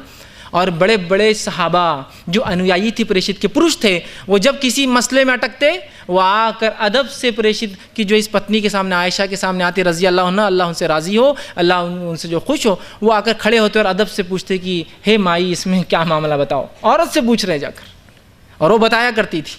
88 विद्वान बने, 88 स्कॉलर्स बने उनसे, एक औरत है ये। इसी तरह जो हम देखते हैं, एक सहाबा अबू मूसा रज़ी अल्लाह अशरी रज़ी अल्लाह, ये एक जो सहाबी है, ये मेल कंपेनियन है प्रॉफिट के, प्रेषित के। जब वो कहते किसी चीज़ में हम अटक जाते, कोई बात समझ में नहीं आती, तो फिर हम सब आयशा के पास चले जाते कि कुछ बताओ इस मामले में, कुछ गाइड करो हमको क्या है, और वो हमको फिर बताती और हमारे मामले को जो है सुलझा देती। इसी तरह सफ़िया रज़ी अल्लाह, ये एक औरत थी जो प्रेषित की पत्नी थी, ये फ़िक़्ह बहुत दीन की समझ रखती थी। इसी तरह जो उम्मे सलमा, इन्होंने जो है 32 पुरुषों ने इनसे ज्ञान प्राप्त किया और जो है ये जो है विद्वान बने। इसी तरह आता है कि फ़ातिमा बिन्त कैस और जो है उम्मे सुलैम, ये भी बहुत बड़ी जो है ज्ञानियाँ थी और ये अपने लोगों को जो है ज्ञान देती है और पुरुष और स्त्री दोनों समान आकर इनसे ज्ञान प्राप्त करते। तो इस्लाम ने सिर्फ ज्ञान प्राप्त करने का नहीं, ज्ञान बांटने का भी उसको अधिकार दिया है कि जो प्राप्त किए उसको दुनिया में फैलाओ जाकर।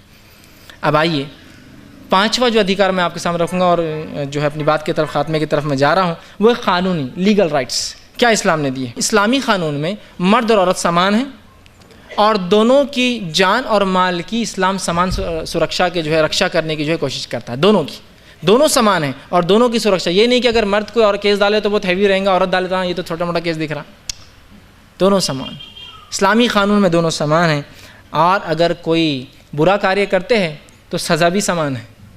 जैसे अच्छे कार्य के अंदर पुण्य भी समान है, पाप भी समान है। फिर कुरान ने देखिए दोनों समान है। इसकी कुछ आयतें आपके सामने रखता हूँ। पहली आयत अध्याय नंबर 2 सूरह बकरा श्लोक 178 में कुरान कहता है, या अय्युहल्लज़ीना आमनू कुतिबा अलैकुमुल क़िसासु फ़िल क़त्ल, ऐ वो लोगों जो आस्था रखते हो एक सत्वेश्वर अल्लाह पर, क़त्ल में बदला लेना तुम पर अनिवार्य किया गया है ताकि लोग खून को आमना समझ ले, बदला लो फिर कोई खून ले तो, लेकिन ये बाय कोर्स ऑफ लॉ होगा। हर आदमी अपने हाथ में हथियार नहीं उठाएगा, ठीक? तो लिया करो इस मामले में। और फरमाया अल-हुर्रा बिल-हुर्री, और आज़ाद के बदले आज़ादी मारा जाएगा। ये नहीं कि कोई आज़ाद आदमी काम करे, उस ज़माने में ग़ुलामी थी और ग़ुलाम को बोलते मेरे ग़ुलाम को मार दो, आज़ाद के बदले आज़ाद मारा जाएगा। फिर कहा वल अब्दु बिल अब्दी, और ग़ुलाम के बदले ग़ुलाम। ये नहीं कि एक ग़ुलाम आप पसंद करते उसने कत्ल किया तो आप बोलेंगे दूसरा ग़ुलाम मार दो उसके, नहीं, वो ग़ुलाम के बदले उसको ही सज़ा मिलेगी। और फिर फरमाया वल उन्सा बिल उन्सा, और औरत के बदले औरत, समान है ना। ये नहीं कहा औरत है तो उसको भी मार दो, उसकी माँ को भी मार दो साथ में उसके, इसलिए कि दोनों जो औरत फलां कर रहे हैं, या पुरुष है तो ये बड़ा है तो इसको छोड़ दो, छोटा है तो इसको करो, नहीं, समान है। इसी तरह दूसरा अध्याय नंबर 5 जो है सूरह मायदा श्लोक आयत नंबर 37 में कुरान कहता है वस्सारिक़ु वस्सारिक़तु फ़क़्तउ अयदियहुमा जज़ाअन बिमा कसबा, के चोर मर्द, चोर पुरुष और चोर स्त्री दोनों के हाथ काट दो, इसलिए कि ये बदला है जो वो किया करते थे, ये सज़ा है जो कार्य वो किया करते थे। पुरुष चोर और स्त्री चोर दोनों को बराबर कहना, दोनों के हाथ काटना। अब ये बात भी लोगों को समझ में आती, कैसी घोर सज़ा है ये हाथ काटने की, कितनी गलत बात है ये हाथ काट देना। अब तो कोई बच्चा चोरी कर लेगा तो भी मुसलमान हाथ काट देंगे। उसका कोई तरीक़ा होता है। क़ानून अगर बनता कैपिटल पनिशमेंट का तो हर किसी को नहीं मिलती, उसका एक तरीक़ा होता है ना देने का, है ना। तो इस्लाम में कोई छोटी मोटी चोरी पे नहीं हाथ काटा जाता। वो चोरी का एक लिमिट होती है जो कि ज़माने के हिसाब से बदलता रहता है वो, और कंट्री वाइज अलग अलग लॉ है इस्लामिक लॉ के अंदर, ठीक है। तो उतने लिमिट को वो पहुँचे चोरी, और उसके बाद हाथ काटने से उसका एक पहुँचा सीधा वाला काटा जाता है। क्या आप बोलेंगे कितनी घोर है सज़ा? हाँ, जब तुम्हारा सामान चोरी होता है ना, जिसकी वजह से लेने के देने पड़ जाते हैं, जब सोचते हो चोर मिल जाना गला दबा के मारूंगा उसको, तो उसको तो जान 2 बार लूँगा, 1 बार नहीं लूँगा मैं, कि तो मेरे इतने इंपॉर्टेंट डॉक्यूमेंट्स, इतनी मेहनत से कमाई हुई संपत्ति, इतने मेहनत से क्या हुआ खजाना उसने चोरी कर लिया, है ना। बुरा लगता है ना। इस्लाम कहता है हाँ बहुत बुरा काम है, काटोगे हाथ तो आइंदा कोई दूसरा चोरी करेंगे। जब कटा हाथ वाला आदमी घूमेगा सबको पता चोर है और आइंदा चोरी करे तो ये हाल होता। ये पनिशमेंट जो होती है ये किसी वजह से दी जाती है और इसका बड़ा महत्व होता है। जब पनिशमेंट नहीं दी जाती है ना तो लोगों को जुर्म करने में मज़ा आने लगता है। जैसे आजकल लोगों को मज़ा आ रहा है जुर्म करने में। आप एक केस उठाइए, वो दूसरा जुर्म करके बोलता है हाँ हाँ क्या करते, पहले में कुछ नहीं, दूसरे में क्या होता है। एक को सज़ा दीजिए, अगला पीछे से आता नहीं, उसका हाथ देख लो, अपना हाथ ही होने वाला है। तो कहा एक सर्टन लिमिट के बाद चोरी करेंगे इसका हाथ काटा जाएगा, मर्द हो औरत तो कोई इसमें फ़र्क नहीं, कोई क्षमा नहीं दोनों को। तो इस्लाम जो है बहुत लीगल राइट्स जो स्त्री औरतों के जो है देता है। इसी तरह इस्लाम में औरत जो है पति से अगर अलग होना चाहे तो तलाक़ का पूरा हक़ है उसको। बहुत से लोगों को पता नहीं होता, लोग बोलते रहे इस्लाम में तो बस शादी हो गई तो बस बेचारी औरत तो गई। अब नहीं, इस्लाम में जैसा पुरुष को तलाक़ का अधिकार है स्त्री को भी तलाक़ का अधिकार है। पुरुष जो तलाक़ देता है उसको अरबी भाषा में तलाक़ कहते हैं, स्त्री जो तलाक़ देती है उसको खुला कहते हैं अरबी भाषा के अंदर। अपने तरफ से बोलती मुझे नहीं रहना है, इसलिए कि इस्लाम में मैरिज एक सिविल कॉन्ट्रैक्ट होता है, ये हमेशा रहने वाला रिश्ता नहीं है। दोनों पार्टी जब तक एग्री है रिश्ता रहेगा, डिसएग्री हो गए तोड़ दो। तो ये सिविल कॉन्ट्रैक्ट है, ये ऐसा रिश्ता नहीं जो ख़त्म नहीं हो सकता, बस एक बार बन गया तो नहीं। और फिर जब ख़त्म होने का रास्ता नहीं होता है तो फिर स्टोव भड़कता है, बस और कुछ भी नहीं होता है। जब ख़त्म होने का रास्ता नहीं होता तो एक ही तरीका, स्टोव भड़क जाता बस। फिर इस्लाम कहता नहीं अलग हो सकते हो तुम, बिल्कुल मर्द कह दे तलाक या औरत कह दे खुला, अलग हो जाओ तुम, साथ मत रहो। इसलिए कि जब तक साथ रहना अच्छा है साथ रहो, अलग होना अच्छा अलग हो जाओ। पूरा अधिकार है उसको तलाक देने का। और पति के देहांत मरने के बाद और पति को छोड़ने के बाद सेकंड मैरिज का पूरा अधिकार देता है उसको, कंप्लीट राइट है उसको सेकंड मैरिज का। ये आज के दौर का दिया हुआ राइट नहीं है, प्रेषित ने उसी समय दिया था। कंप्लीट राइट है कि उस औरत को पति को छोड़कर किसी से विवाह कर ले, या पति के मरने के बाद उसको जो है बेवा की ज़िंदगी नहीं गुजारना है, सेकेंड मैरिज वो कर सकती है, ये उसको अधिकार दिए। तो ये थे कुछ लीगल राइट जिसके बारे में गलत धारणाएं होती है। आखिरी जो राइट्स मैं आपके सामने रखूँगा, समक्ष रखूँगा, वो ये है पॉलिटिकल राइट्स।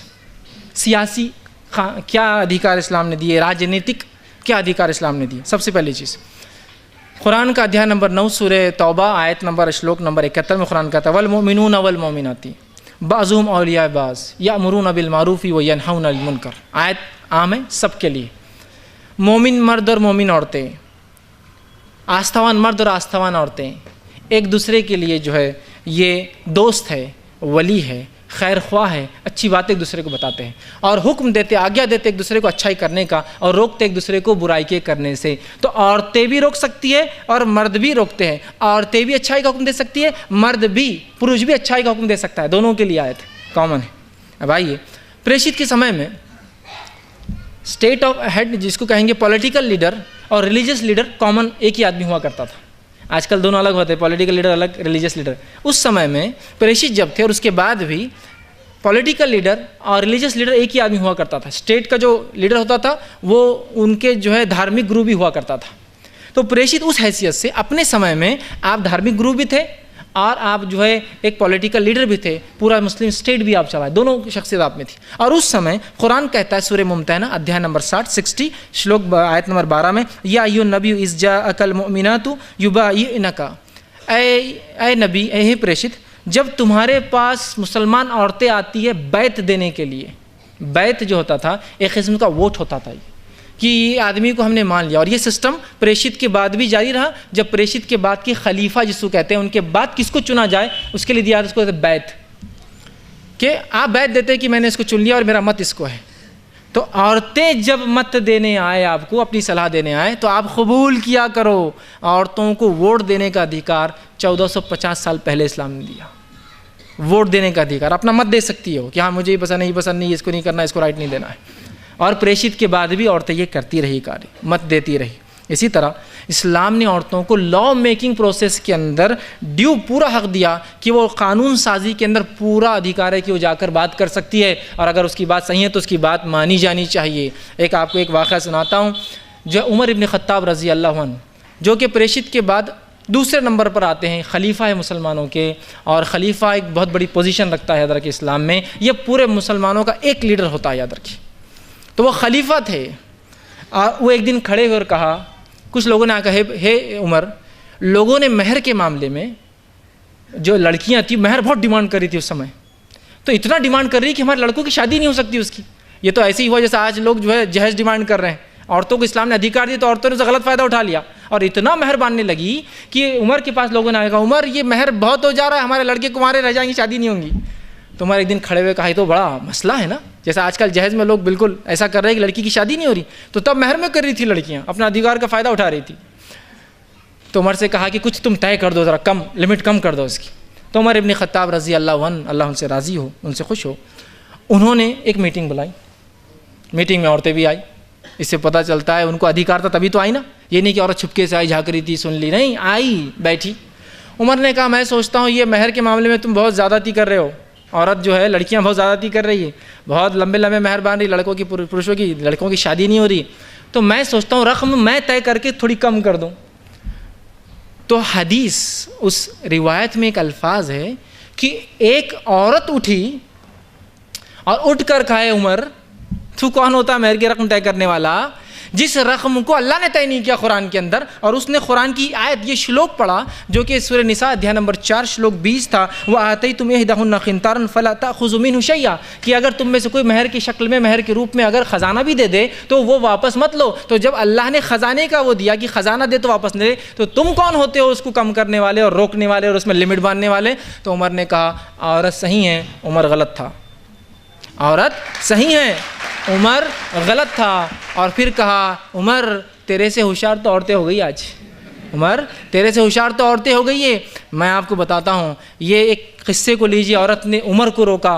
और एक दूसरी तरफ आइए, एक आम सा मिनिस्टर ले लीजिए, कोई हमारे ही उसके अंदर जो पॉलिटिकल सिस्टम का एक मिनिस्टर, क्या किसी औरत को तो दूर की बात है, बड़े तीसमार खान को भी इख्तियार है उसे कुछ बोलने का? ये मिनिस्टर्स जो कि पब्लिक सर्वेंट होते हैं, हम उनको चुनकर लाते हैं, लेकिन इज्जत देखो उनकी। और ये उमर जो 30 राज्यों का, 30 मुल्कों का बादशाह था उस जमाने में, 30 कंट्रीज थे। उधर लीबिया की तरफ एक बाउंड्री है तो इधर पाकिस्तान को बाउंड्री टच करती है आकर। ये 30 कंट्रीज का अकेला बादशाह है। और उसके बाद एक आम औरत उठती है, हदीस में अल्फाज भी नहीं कौन थी वो, इसलिए कि कोई नहीं पहचानता था उसको कौन थी, और उठकर बोलती तू गलत है उमर। और उमर कहता ठीक है तू सही और मैं गलत हूँ। 30 मुल्कों का बादशाह मान रहा है एक औरत की बात को।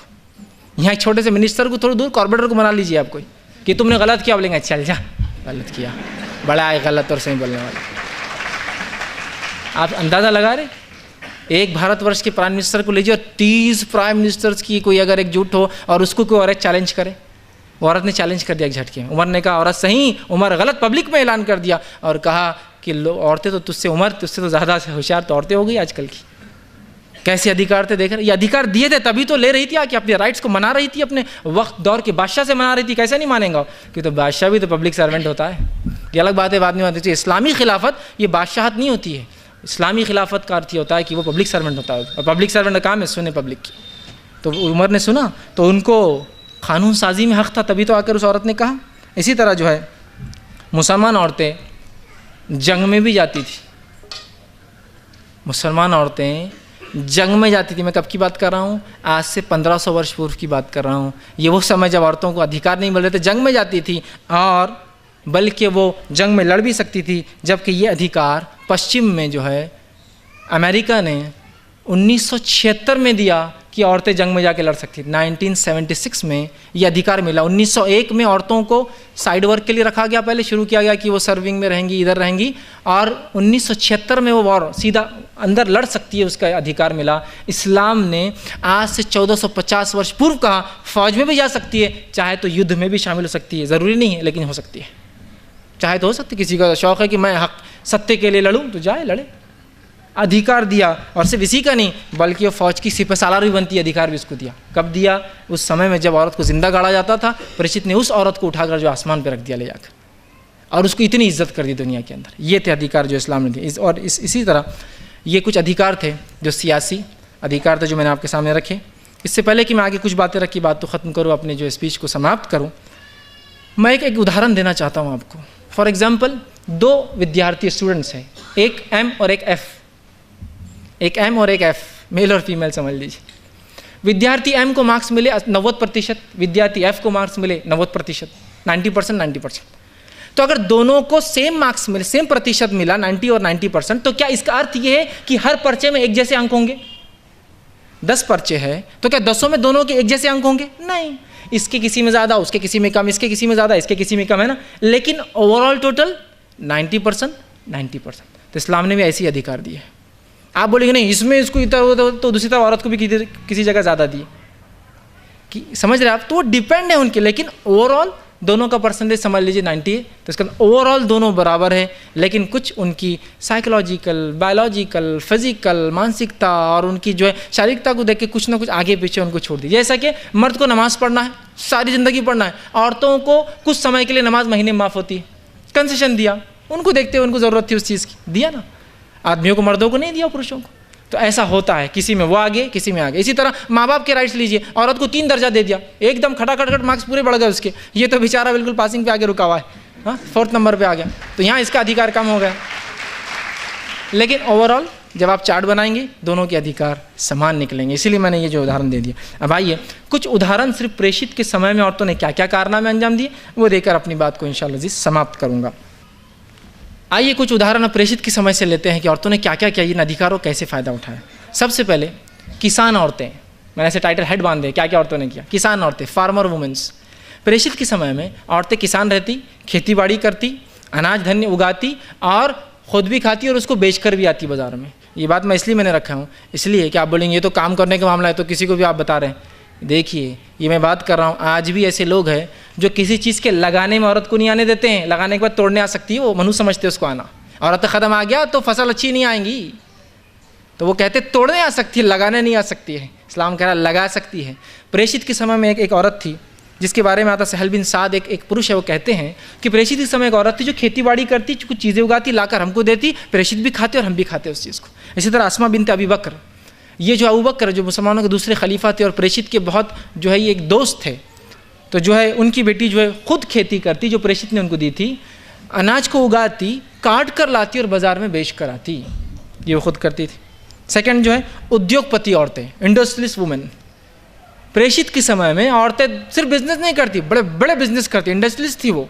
और उसका उदाहरण खुद प्रेषित की पत्नी खदीजा, जिनका ट्रेड इंटरनेशनल था, और प्रेषित वो कैरावान, वो काफिलों को लेकर सीरिया, लेबनान, फ़लस्तीन और जॉर्डन जाकर बेच कर आया करते थे। इंटरनेशनल ट्रेड वुमेन थी वो, मामूली औरत नहीं थी वो। इंटरनेशनल बिजनेस, आप छोटा मोटा गली में बिजनेस कर रहे तो खुश हो रहे हैं, उनका ट्रेड कहाँ जा रहा है? मक्का से निकल कर 4-4 मुल्कों में जाके सामान बिकता है, वस्तुएं जाती है। तो वो बिजनेस वुमेन थी, प्रेषित काम करते थे उनके पास, जो टर्म्स तय हुए थे दोनों के बीच में। समझ रहे आप बात को? तो बिजनेस वुमेन। इसी तरह जो है कुछ औरतों के बारे में, जैसे कि ख्वाला है, सकीफ़ा बिनते मकरम एक औरत है, ये परफ्यूम का बिजनेस करते थे और प्रेषित ने देखा उनको बिजनेस करते परफ्यूम का। इसी तरह जो है सौदा, जो प्रेषित की एक पत्नी थी, ये लेवल जो है लेदर मर्चेंट थी, इनका जो है चमड़ों का बिजनेस था और वो दूर दूर जो है चमड़ों को जो सप्लाई करती, मार्केट में सेल करती। तो ये जो है मर्चेंट वुमेन थी, जो कि बेच रही थी, जो है ट्रेनिंग करके जो है लेदर को जो है सेल किया करती थी। इसी तरह जो है थर्ड कैटेगरी चिकित्सा, मेडिसिन में औरतों ने क्या किया, चिकित्सक औरतें।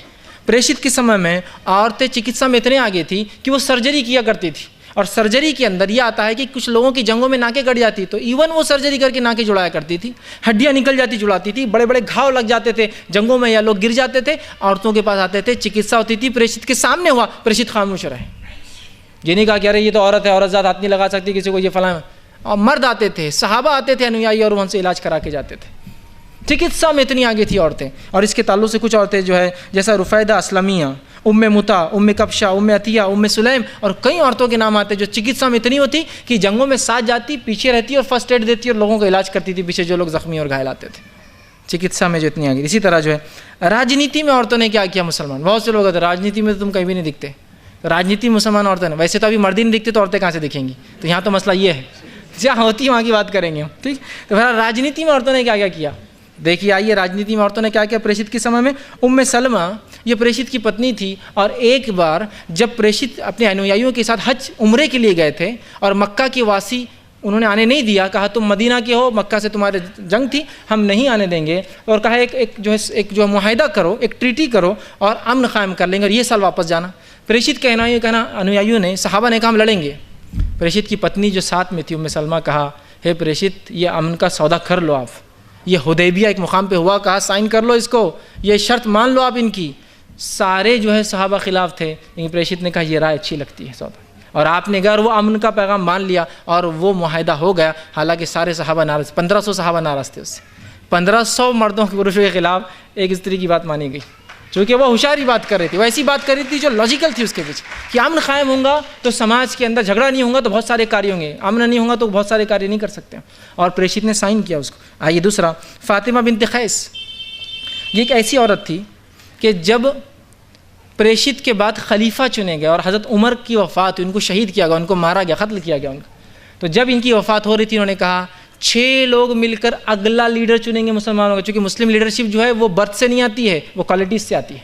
तो अगला लीडर 6 लोग मिलकर वो तय करेंगे, लेकिन जिसके घर में तय करेंगे फातिमा बिनत कैस के घर में करना और उसकी बात भी मानना उसके अंदर। ये एक औरत थी। और अब्दुर्रहमान इब्न औफ जो एक अनुयायी थे, सहाबा थे रज़ी अल्लाह अन्हु, उन्होंने जब 6 ने तय कर लिया तो फातिमा से कहा तुम अपनी राय भी दो, इसलिए कि हमको कहा गया था तुमसे पूछो, और इन्होंने भी अपनी राय दी कि जो है उस्मान ये एक अच्छे इंसान है। और फिर थर्ड लीडर चुने गए उस्मान इब्न अफ़्फ़ान। ये क्या औरतों का मुकाम नहीं था, ये क्या सियासत नहीं थी उनकी, ये क्या पॉलिटिक्स में नहीं थी कि इतने बड़े डिसीजन के अंदर शामिल है। मैं अगर उस उदाहरण को अगर यहाँ का कोई एग्जाम्पल कोट करूँ आज के समय में समझने के लिए, तो ये as equivalent to as selection of Pope था, और सेलेक्शन ऑफ पोप के अंदर एक औरत थी वहाँ। एज सेलेक्शन ऑफ पोप में औरतें नहीं होती है, एज इक्विवेलेंट। ये जो मुसलमानों का, चूँकि अभी मैं एग्जाम्पल इसलिए दे रहा हूँ कि पोप भी एक रहनुमा होता है, एक लीडर होता है चर्च का, वो कैथोलिक चर्च का वो हेड होता है, उसको चुना जाता है, और वो भी कैरेक्टर से चुने आता है, वो नस्लों से नहीं आते हैं। उसी तरह मुसलमानों में होता है। तो एज इक्विवेलेंट आज के उदाहरण के लिए दे सकता हूँ कि सिलेक्शन ऑफ पोप के अंदर एक औरत थी, सिलेक्शन प्रोसेस के अंदर थी। कितना मतलब दबदबा रोब और समझ होंगी इस औरत की कि उससे मशवरा लिया जा रहा है क्या करना है। आइए एक और उदाहरण लीजिए, शिफा बिनते अब्दुल्ला, इनके ताल्लुक़ से आता है। ये एक नौजवान लड़की थी, रसूल के ज़माने में सहाबिया थी, और प्रेषित के जाने के बाद उमर इब्न ख़त्ताब के दौर में मदीना अरब देश का सबसे बड़ा सिटी था, और उसका मार्केट सबसे बड़ा मार्केट था, सबसे बड़ा ट्रेड सेंटर था दुनिया का मदीना। और उस मदीना के ट्रेड सेंटर पे एडमिनिस्ट्रेटर की हैसियत से शिफा बिनते अब्दुल्ला को रखा गया। ये पूरे अकाउंट्स की कंट्रोलर थी, पूरे मदीना के मार्केट के अकाउंट्स कंट्रोलर ये एक औरत थी, और पूरा जीवन ये काम करती रही। अगर औरतों को सियासत में कोई अधिकार नहीं होता तो क्या उमर जैसा आदमी, जिसके बारे में लोग पता नहीं क्या क्या बुरी बुरी बातें कहते हैं, वो किसी औरत को बिठाता? अकाउंट्स का कंट्रोलर कोई मामूली पोजीशन नहीं होती भाई। पूरे मदीना जो कि एक मेट्रो सिटी है उसका वो कंट्रोलर थी। ठीक, इसी तरह जो है विद्वान औरतें, स्कॉलर वुमेन, इसके तो इतने एग्जाम्पल जैसी कोई लिमिट नहीं आती। आयशा, जिनसे 88 मर्दों ने, पुरुषों ने विद्वान की सनद, डिग्री, स्कॉलरशिप हासिल की।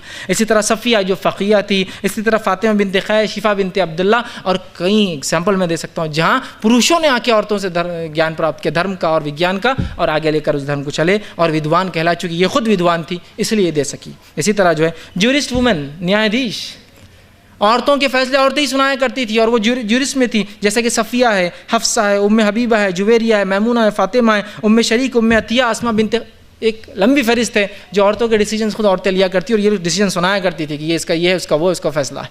तो ये ज्यूरिस्ट वुमेन थी। इसी तरह शायरा, पोएटस वुमेन, पोएट्री, प्रेषित के समय में एक औरत थी, उनकी अनुयायी, इसका नाम खंसा बिनते अम्र आता है। खंसा शायरी करती थी, प्रेषित ने खुद उसकी शायरी सुना और सराहा कि अच्छी शायरी है। और खंसा के बारे में सारे अरब देश का ही कहना आज तक कि खंसा जैसा शायर आज तक अरब में नहीं हुआ। आज तक उस समय से लेकर 15 सदियों में खंसा जैसा शायर नहीं हुआ। प्रेषित ने सुना। प्रेषित के समय में सौदा, और इसी तरह जो उम्मे ज़ियाद, कबशा बिनते रफ़ी, ऐसी कई शायराएँ थी, पोएटस थी, जिनको प्रेषित ने सुना और खामोश रहे। मतलब उनको हक़ था, अधिकार था, तभी तो दिया ना उनको वो कि शायरी करे और वो करे, तो वो शायरा थी। इसी तरह जो फ़ौजी औरतें, मिलिट्री में जो औरतें थी, उसकी कुछ उदाहरण देता हूँ। मदीना के अंदर पानी देना, जंगों में वो करना, रसद सामान सप्लाई करना, खाना बनाना, ज़ख्मियों को उठा के लाना, ये सब काम प्रेषित के समय औरतें करती थी, जिसके बारे में इतनी हदीसें आती है, इतने वचन आते हैं, इसकी कोई इंतहा नहीं। मतलब अनअकाउंटेड वचन है इतने। प्रेषित देखते थे वो घाव वो करती थी। खुद प्रेषित एक जंग में जब मार लगा तो आपकी बेटी ने आपको मरहम पट्टी की। मतलब औरतें क्या करती थी वो काम, तभी तो उनकी बेटी को नॉलेज था, ज्ञान था, तभी तो कर पाई। फातिमा ने जो है उसको मरहम पट्टी की। इसी तरह जो है योद्धा औरतें, सिर्फ आर्मी में जा नहीं सकती, लड़ती भी थी प्रेषित के समय में। उसकी कई मिसालें, जैसे उम्मे हकीम एक औरत थी जिसने रूमियों के खिलाफ एक जंग हुई, रोमन एम्पायर, बेजेंटाइन एम्पायर के खिलाफ, ये उसके अंदर शरीक थी और जंग में इन्होंने लड़ा प्रैक्टिकली फील्ड के अंदर लोगों के साथ। इसी तरह आता है सफ़िया बिनते अब्दुल मुत्तलिब, ये प्रेषित की फूफी थी। इनके बारे में आता है कि जब एक जंग में प्रेषित के साथ के लोग भागने लगे तो इन्होंने कहा तुम कैसे मर्द हो, और मदीने से बाहर निकल के लड़ने लगी। लोगों को देख के शर्म आई और वो आगे गए फिर लड़ने के लिए। इसी तरह आता है उम्मे अम्मारा के बारे में एक आता है, एक सहाबिया थी, प्रेषित का खुद वचन है, इब्ने माजा की एक हदीस है, वो कहते हैं जंग ओहद जिसमें प्रेषित को घाव लगे, वो अपने घोड़े से गिर गए थे, आपके पास कुछ सहाबा, कुछ प्रेषित के ऐसे अनुयायी जो मेल थे वो थे, और वो कहते हैं जब मैं सीधे तरफ देखता और कोई दुश्मन आता तो वहाँ उम्मे अम्मारा होती, जब मैं उल्टी तरफ देखता और कोई दुश्मन आता तो वहाँ उम्मे अम्मारा होती, जब मैं पलटता और कोई दुश्मन आता तो वहाँ उम्मे अम्मारा होती। मतलब मर्दों के साथ वो भी खड़ी थी वहाँ, और प्रेषित की हिफाजत के लिए, सत्य के लिए वो जो है लड़ रहे थे, उस सत्य के बचाने के लिए, अपने लीडर की हिफाजत के लिए वो कहते मैं जहाँ देखता ही भागते हुए आकर मेरे सामने खड़ी होती और दुश्मन से मेरा बचाव करती, मेरी सुरक्षा में लगी थी।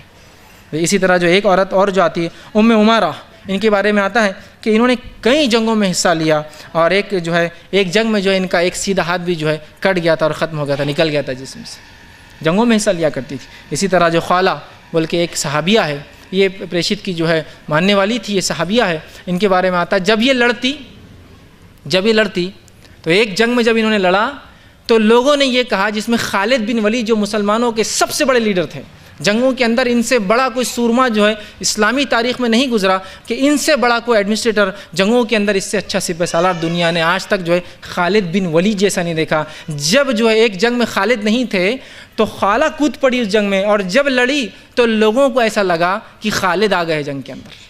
इस किस्म की बहादुरी और ऐसी सूरमा थी वो लड़ाई के अंदर कि लोगों को लगा खालिद आ गए, मतलब सबसे बड़ा लीडर जो मुसलमानों का सूरमा, उस लेवल की औरत थी। अब जाहिर सी बात है, सीख कर घर में बैठे रहने से तो ये फ़न बाकी नहीं रहता।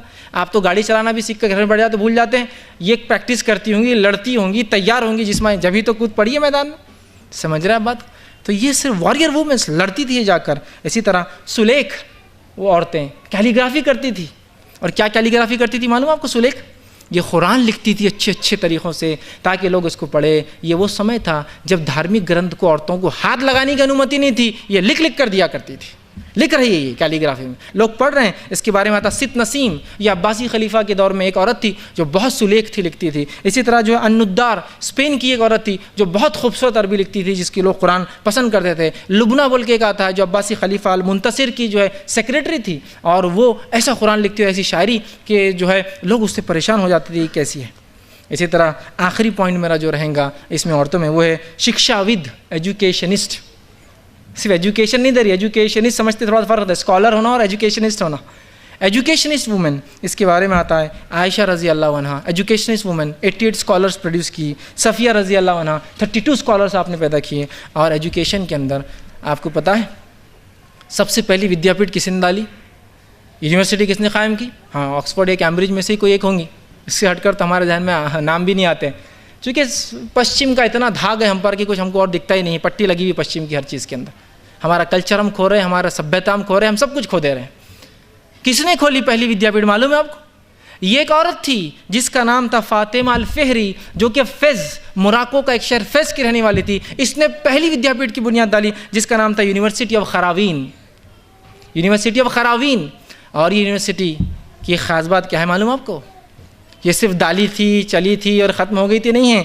Guinness book of world record और यूनेस्को ने ये इसको मान्यता दी और कहा it is the oldest existing and continuously operating educational institute in the world. ये उस समय से लेकर जब उन्होंने स्थापना की थी तब से आज तक चल रही है, तब से लेकर आज तक चल रही है। एक साल भी बंद नहीं, मालूम आपको? और इससे मुस्लिम और नॉन मुस्लिम सब ग्रेजुएट हुए हैं, बड़े बड़े लोग। लियो अल अफ्रीकाना, जिसके बारे में शेक्सपियर ने भी लिखा, वो ये यूनिवर्सिटी से पढ़े थे, यूनिवर्सिटी ख़रावीन। इसी तरह जो है और भी बहुत सारे लोग जो जीविश थे, यहूदी थे, नसरानी थे, यहाँ से ज्ञान प्राप्त किया। और यूनिवर्सिटी कब डाली थी? हाँ बोलेंगे शायद 1960 में डाली थी, तो अब क्या इसमें बड़ी बात है, 40-50 साल। कब डाली थी मालूम आपको? 859 क्रिश्चियन एरा, 859, आज से 1160 साल पहले। और ये यूनिवर्सिटी 1160 साल से उसी जगह चल रही है और आज तक चल रही है। लॉन्गेस्ट टर्म से सर्व करी ह्यूमैनिटी को, सबसे पुरानी यूनिवर्सिटी और आज तक चल रही कंटिन्यूसली। तो Guinness book of world record, UNESCO को इसको अवार्ड देना पड़ा। नेट पे जाइए, सिर्फ विकीपीडिया में डालिए यूनिवर्सिटी ऑफ ख़रावीन, आपको मिल जाएंगे वर्ल्ड्स फर्स्ट यूनिवर्सिटी मिल जाएगा। फातिमा अल फ़हरी ने डाली थी, जिसको ये मिला it is the oldest existing and continuously operating educational system in the world. ये इसको मान्यता जो है गवर्नमेंट की तरफ से और यूनेस्को की तरफ से मिली है। तो ये थी कुछ उदाहरण जो प्रेषित के समय से, उनके जीवन से और उस ज़माने से मैंने लिए। आखिरी बस 5 छोटे छोटे पॉइंट रख के चला ख़त्म करूँगा। ये लेकिन गलत धारणा आई कहाँ से, फिर इसके रीजंस क्या है, ये मिसकंसेप्शन डेवलप कैसे हुए, उसके बारे में 5 ऐसे कारण मुझे मिले जिन कारणों की वजह से शायद ये मिसकंसेप्शन आज डेवलप हुए और आज इतनी गलत धारणा इस्लाम और मुसलमान और औरतों के अधिकार के बारे में। पहला, अज्ञानता, लैक ऑफ नॉलेज। कुछ मालूम नहीं, बकते चले, कुछ मालूम नहीं इस्लाम के बारे में, बस मुँह खोल दिया इस्लाम में औरतों क्या, हाँ कुछ भी नहीं है। आप कौन होते बोलने वाले? क्या आपने पढ़ा, अध्ययन किया? उसकी ज़रूरत क्या है? हमको बोलने के लिए ज़रूरत थोड़ी होती है, बस बोल दिया। लैक ऑफ नॉलेज फर्स्ट कारण जो है आज जो इस्लाम के बारे में गलत धारणा और औरतों के अधिकार के बारे में। पहला, लैक ऑफ नॉलेज, ज्ञान नहीं है। सेकेंड रीज़न कारण, मीडिया का मिस रिप्रेजेंटेशन। मीडिया रिप्रेजेंट नहीं कर रहा राइटली क्या होना चाहिए, मिस रिप्रेजेंट कर रहा है। कोई घटना गलत होती है तो फ्रंट पेज पे, अच्छी होती है तो छोटा सा लिखा हो कुछ तो भी एक अच्छी घटना हुई। मिस रिप्रेजेंटेशन, वहाँ क्यों प्रेजेंट नहीं कर रहे? आपकी एक मुसलमान औरत को नहीं पढ़ने दिया गया, पूरी स्टोरी कवर पेज पर इतना जुल्म हुआ, इतना सितम हुआ पति ने, पिता ने और ये सब। एक मुसलमान औरत PhD होगी, उसका कभी क्यों नहीं छपता कि ये देखो विद्वान औरत होगी, PhD कर ली, डबल PhD होगी, डॉक्टरेट, पोस्ट डॉक्टरेट, ये वहाँ सब मामला में बंद है, खामोश। ऐस दो कि कोई मुसलमान पढ़ते नहीं इसलिए तो वहाँ तक जाते नहीं हैं, ऐसा नहीं है। तो दूसरा, media miss interpretation. Third reason, सुनी सुनाई बातों पर मान लिया, इन्होंने बोला ऐसा अधिकार इस्लाम में नहीं, अच्छा नहीं होंगे, इन्होंने कहा ऐसे, हाँ नहीं होंगे। सुनी सुना, रूमर्स, इसको ध्यान मत दीजिए, याद रखिए, आपको जानने की ज़रूरत है। चौथी चीज़, अगर हमारे पास नहीं है तो इनके पास भी नहीं होगा। कुछ लोगों ने, सभ्यताओं ने ये सोच लिया, कुछ कल्चर्स ने, हमारे कल्चर में नहीं है तो इनके पास भी नहीं होगा, पश्चिम में नहीं है तो इनके पूरब में भी नहीं होगा इनके पास। समझ रहे आप? वेस्ट का एक सोच ये है कि हमारे पास जो नहीं है, दुनिया में किसी को कुछ नहीं मिला आज तक, क्योंकि उन्होंने सबको दिया है। तो अगर हमारे पास नहीं है तो आपके पास भी नहीं होगा। तो अगर हमारे धर्म में नहीं है, हमारी सभ्यता में नहीं, तो मुसलमानों के पास भी नहीं होंगे, उनके धर्म में नहीं होंगे, क्योंकि हम सबसे एडवांस है, तो मुसलमान कहाँ से फिर हमारी बराबरी करते हैं। तो बस हमारे पास नहीं तो आपके पास भी नहीं होगा। ये बहुत बड़ा मसला रहा। और फिफ्थ रीज़न, कारण जो हो सकता है वो ये है, अगर कुछ ज्ञान है भी तो पूरा नहीं है, थोड़ा बहुत बस सुन लिया, अच्छा ऐसा, हाँ चलो इतना अच्छा है मुसलमानों, अच्छा इतना अच्छा है। देखिए रूल ये है कि हर आदमी इनोसेंट है जब तक कि वो गिल्ट उसकी या उसका जो है उसकी गलती साबित ना हो। हमारा रूल हो गया ये बहुत से लोगों का इस्लाम के प्रति कि हर चीज़ गलत है जब तक कि सही साबित ना हो। रूल क्या होना चाहिए कि एक इंसान इनोसेंट है जब तक कि वो गिल्ट प्रूफ ना हो। हमारा रूल ये हो चुका है कि ये गिल्ट है जब तक कि इनोसेंट प्रूफ ना हो। ऐसा होता है क्या? आप ही दुनिया में तो आप ये मानते हैं कि जब तक खान साबित ना हो सज़ा नहीं दी जाएंगी। यहाँ आप सज़ा सुना दे रहे हैं पहले ही कि मुसलमान ऐसे, इस्लाम ऐसा। ये ऐसी बात नहीं है। कुछ ऐसे हो सकते हैं लोग जो नहीं देते होंगे, लेकिन ओवरऑल ऐसा मामला, ऐसी हालत नहीं है। तो अगर कुछ ज्ञान है भी तो वो मिस इन्फॉर्मेशन है, राइट काइंड ऑफ इन्फॉर्मेशन नहीं है। तो बस मैं अपनी बात को ख़त्म करूँगा। आप तमाम से अनुरोध करूँगा, अपील करूँगा, गुजारिश करूँगा, मुसलमानों से भी, नॉन मुस्लिम से भी, कि कुरान का अध्ययन कीजिए, कुरान को पढ़िए और उसको हमारे गैर मुस्लिम भाइयों तक पहुँचाइए। तभी तो ये गलत धारणाएं जो उनके जहनों में आ गई वो निकल पाएंगी। अगर हमने ऐसा ना किया तो नुकसान आज भुगत रहे हैं, कल और नुकसान इसका हमको ज़्यादा भुगतना पड़ेगा। याद रखिए, ये बात मैं क्यों कह रहा हूँ। जब दो पड़ोसी साथ रहते और बात नहीं करते हैं, उससे गलत धारणाएं बहुत पनपती है। और फिर अगर कुछ होता है, हालत तो ये है कि अगर मुझ जैसा आदमी, मैं बहुत सी बार सफ़र पर जाता हूँ, ट्रेन प्लेन में चढ़ जाए तो बहुत से लोग ऐसा दुआ शुरू कर देते कि अब ये प्लेन लैंड होता है, या कल पेपर में प्लेन बिल्डिंग में, प्लेन यहाँ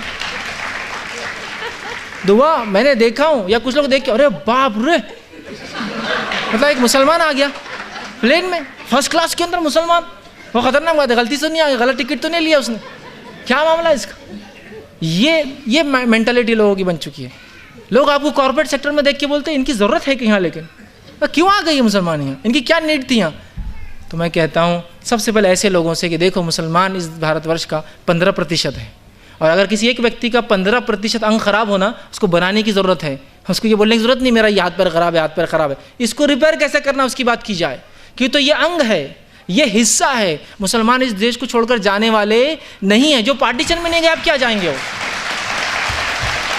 पार्टीशन में हमको खुला मौका था, जब हम नहीं गए तो आज क्या जाएंगे इस देश को छोड़। ये देश हमारा है, जितना दूसरों का उतना ही हमारा है, लेकिन ज़रूरत है बताने की, तो हम बताते नहीं हैं तो मिसकंसेप्शन डेवलप होते। तो मैं आपका पड़ोसी हूँ, कुछ बोलता नहीं और बात नहीं करता हूँ, बताता नहीं हूँ। एक दिन मेरे जैसे आदमी हो, दाढ़ी है, टोपी रखता और धमाके की आवाज़ है धन, तो पड़ोसी पहले फ़ोन लगाएगा कि मेरे प्रोटेक्शन को, ATS को भेजो इधर और मिलिट्री को भेजो, इसलिए कि बाजू आतंकवादी हमला हो चुका है, क्योंकि मैं बात नहीं करता हूँ। सेकेंड केस, मैं आपसे बात करता हूँ, वार्तालाप होती है, क्या चल रहा है, मैं औरंगाबाद से आया हूँ, ये करता हूँ, वो करता हूँ, बिजनेस से फलाएं, और मेरे घर में धमाका होता है, सबसे पहले आप भाग कर आएंगे मुझे बचाने के लिए। क्यों? इसलिए कि मेरे भाई को कुछ हुआ है ना।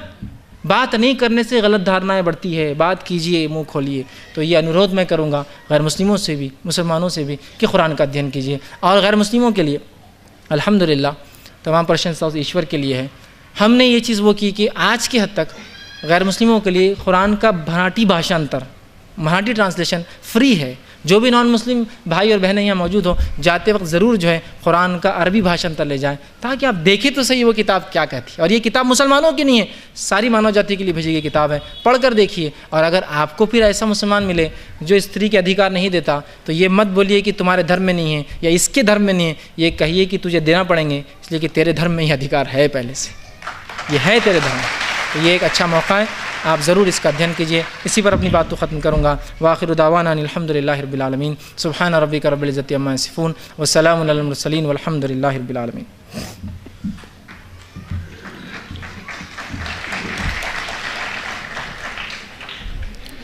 अल्हम्दुलिल्लाहि रब्बिल आलमीन।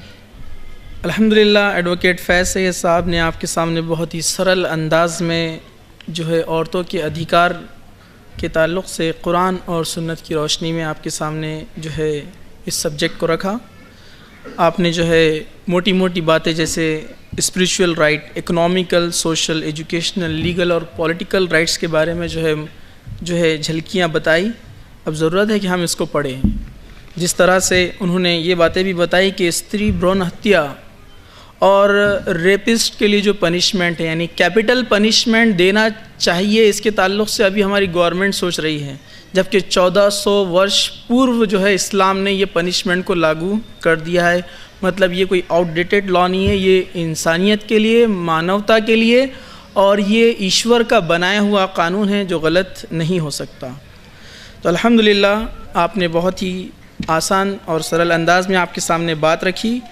अब मैं हमारे आज के दूसरे स्पीकर जो हमारे प्रमुख अतिथि हैं श्रीमती मंगल खिवनसरा, मैं आपका जो है छोटा सा परिचय आप सभी के सामने रख दूं। आप एक सामाजिक कार्यकर्ता हैं और शायद हम यहाँ पर बैठे अक्सर लोग ये जानते होंगे, प्रिंट मीडिया में भी हम आपका ज़िक्र जो है सुनते रहते हैं। आप पेपर्स में जो है मराठी, हिंदी और इंग्लिश पेपर्स में आपका ज़िक्र आते रहता है कि आप बहुत सारे सामाजिक कार्य में हिस्सा लेती हैं, सहभाग लेती हैं। श्रीमती मंगल खिवनसरा एक वरिष्ठ पत्रकार हैं। आप सामाजिक कार्यकर्ता के रूप में औरंगाबाद ही नहीं बल्कि मराठवाड़ा में भी जो है आप पहचानी जाती हैं और औरंगाबाद में होने वाले बहुत सारे सामाजिक कार्य, जो बड़े बड़े सामाजिक कार्य हुए हैं, इसमें आपका काफ़ी सहभाग रहा है और आपने बहुत सारे जो है संस्थाओं की जो है मदद की है। इसी तरह आप अपनी संस्था भी चलाती हैं। मैं आपको जो है आमंत्रित करता हूं कि यहाँ पर आएँ और अपने विचारों से हमें प्रकाशित करें।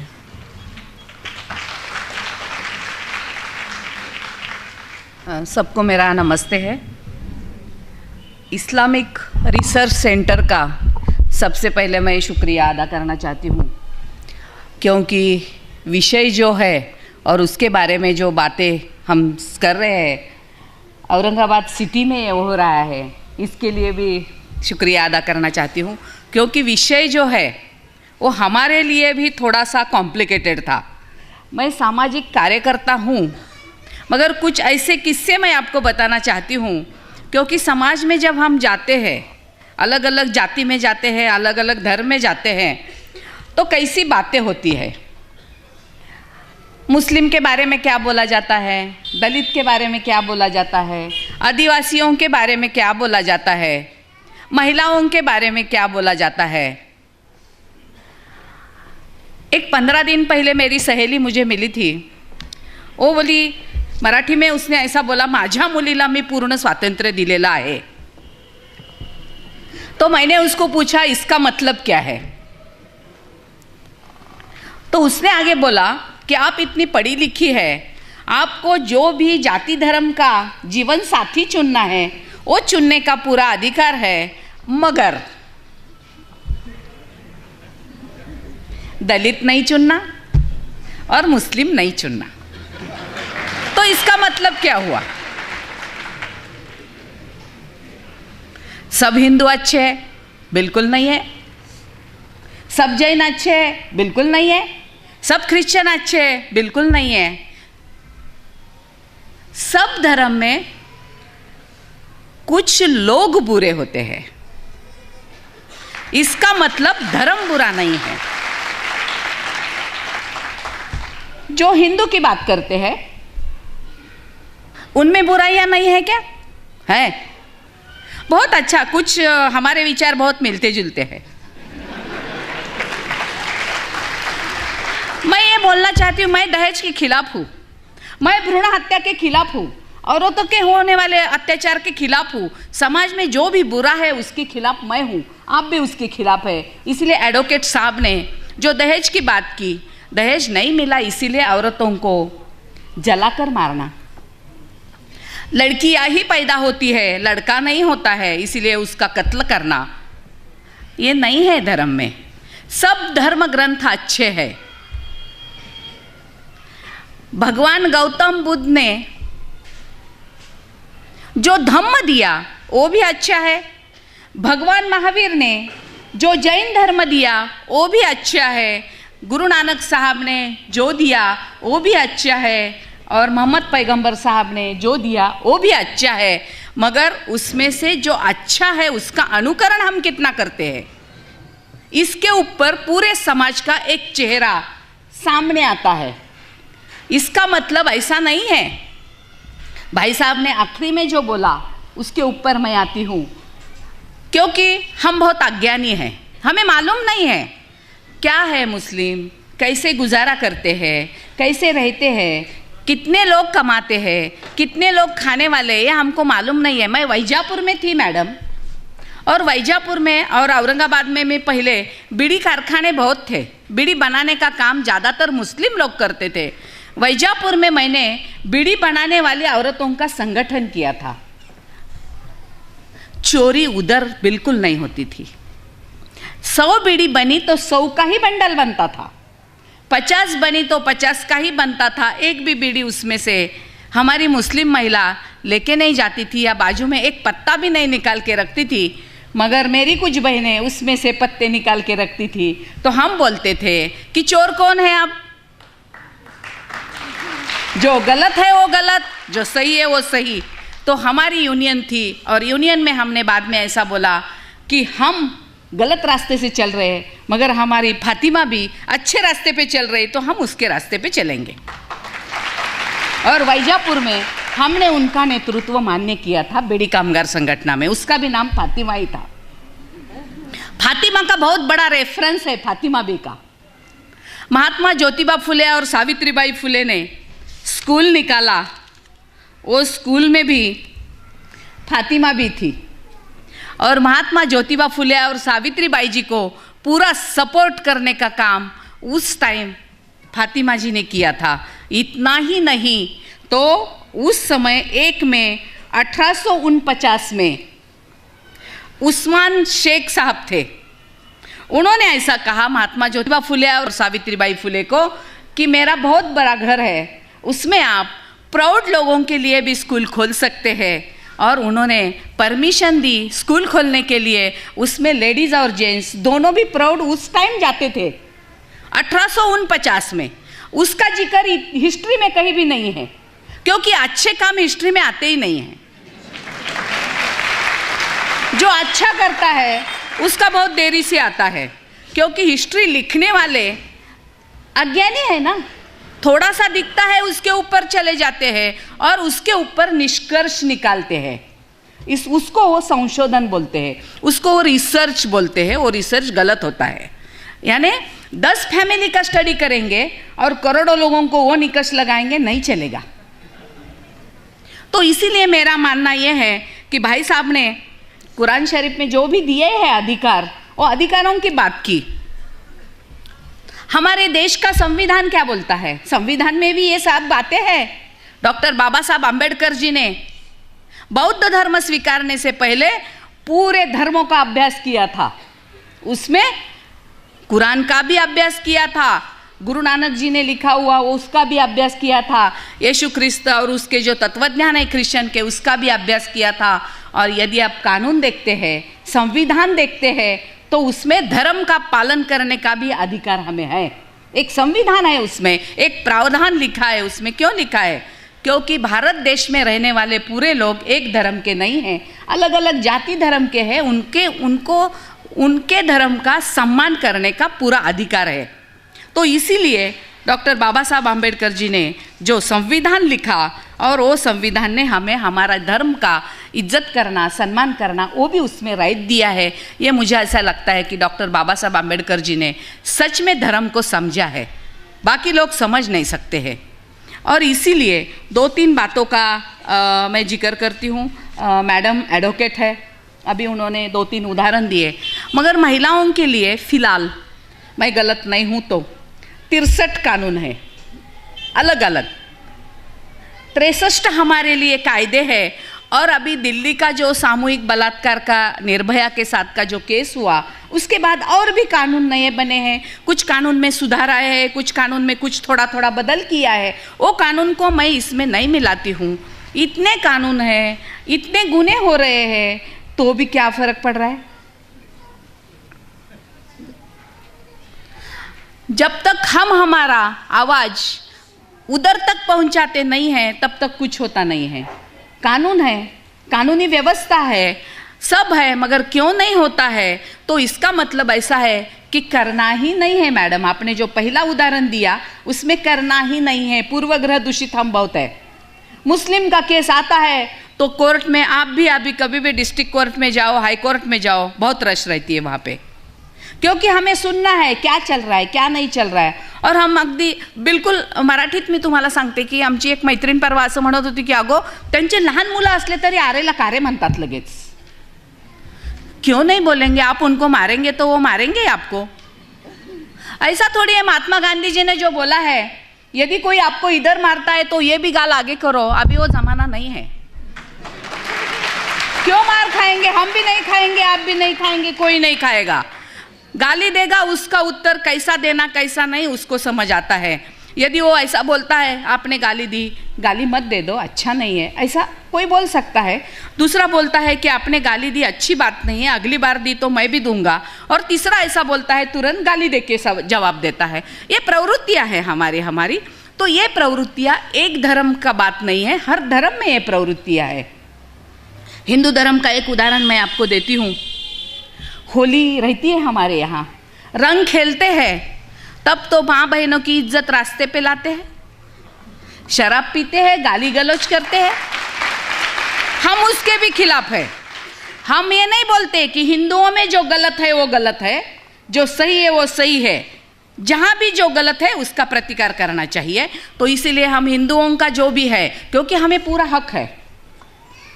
हमारे घर में यदि कचरा है तो हमको ही उठाना है, वो साफ हमको ही करना है पहले।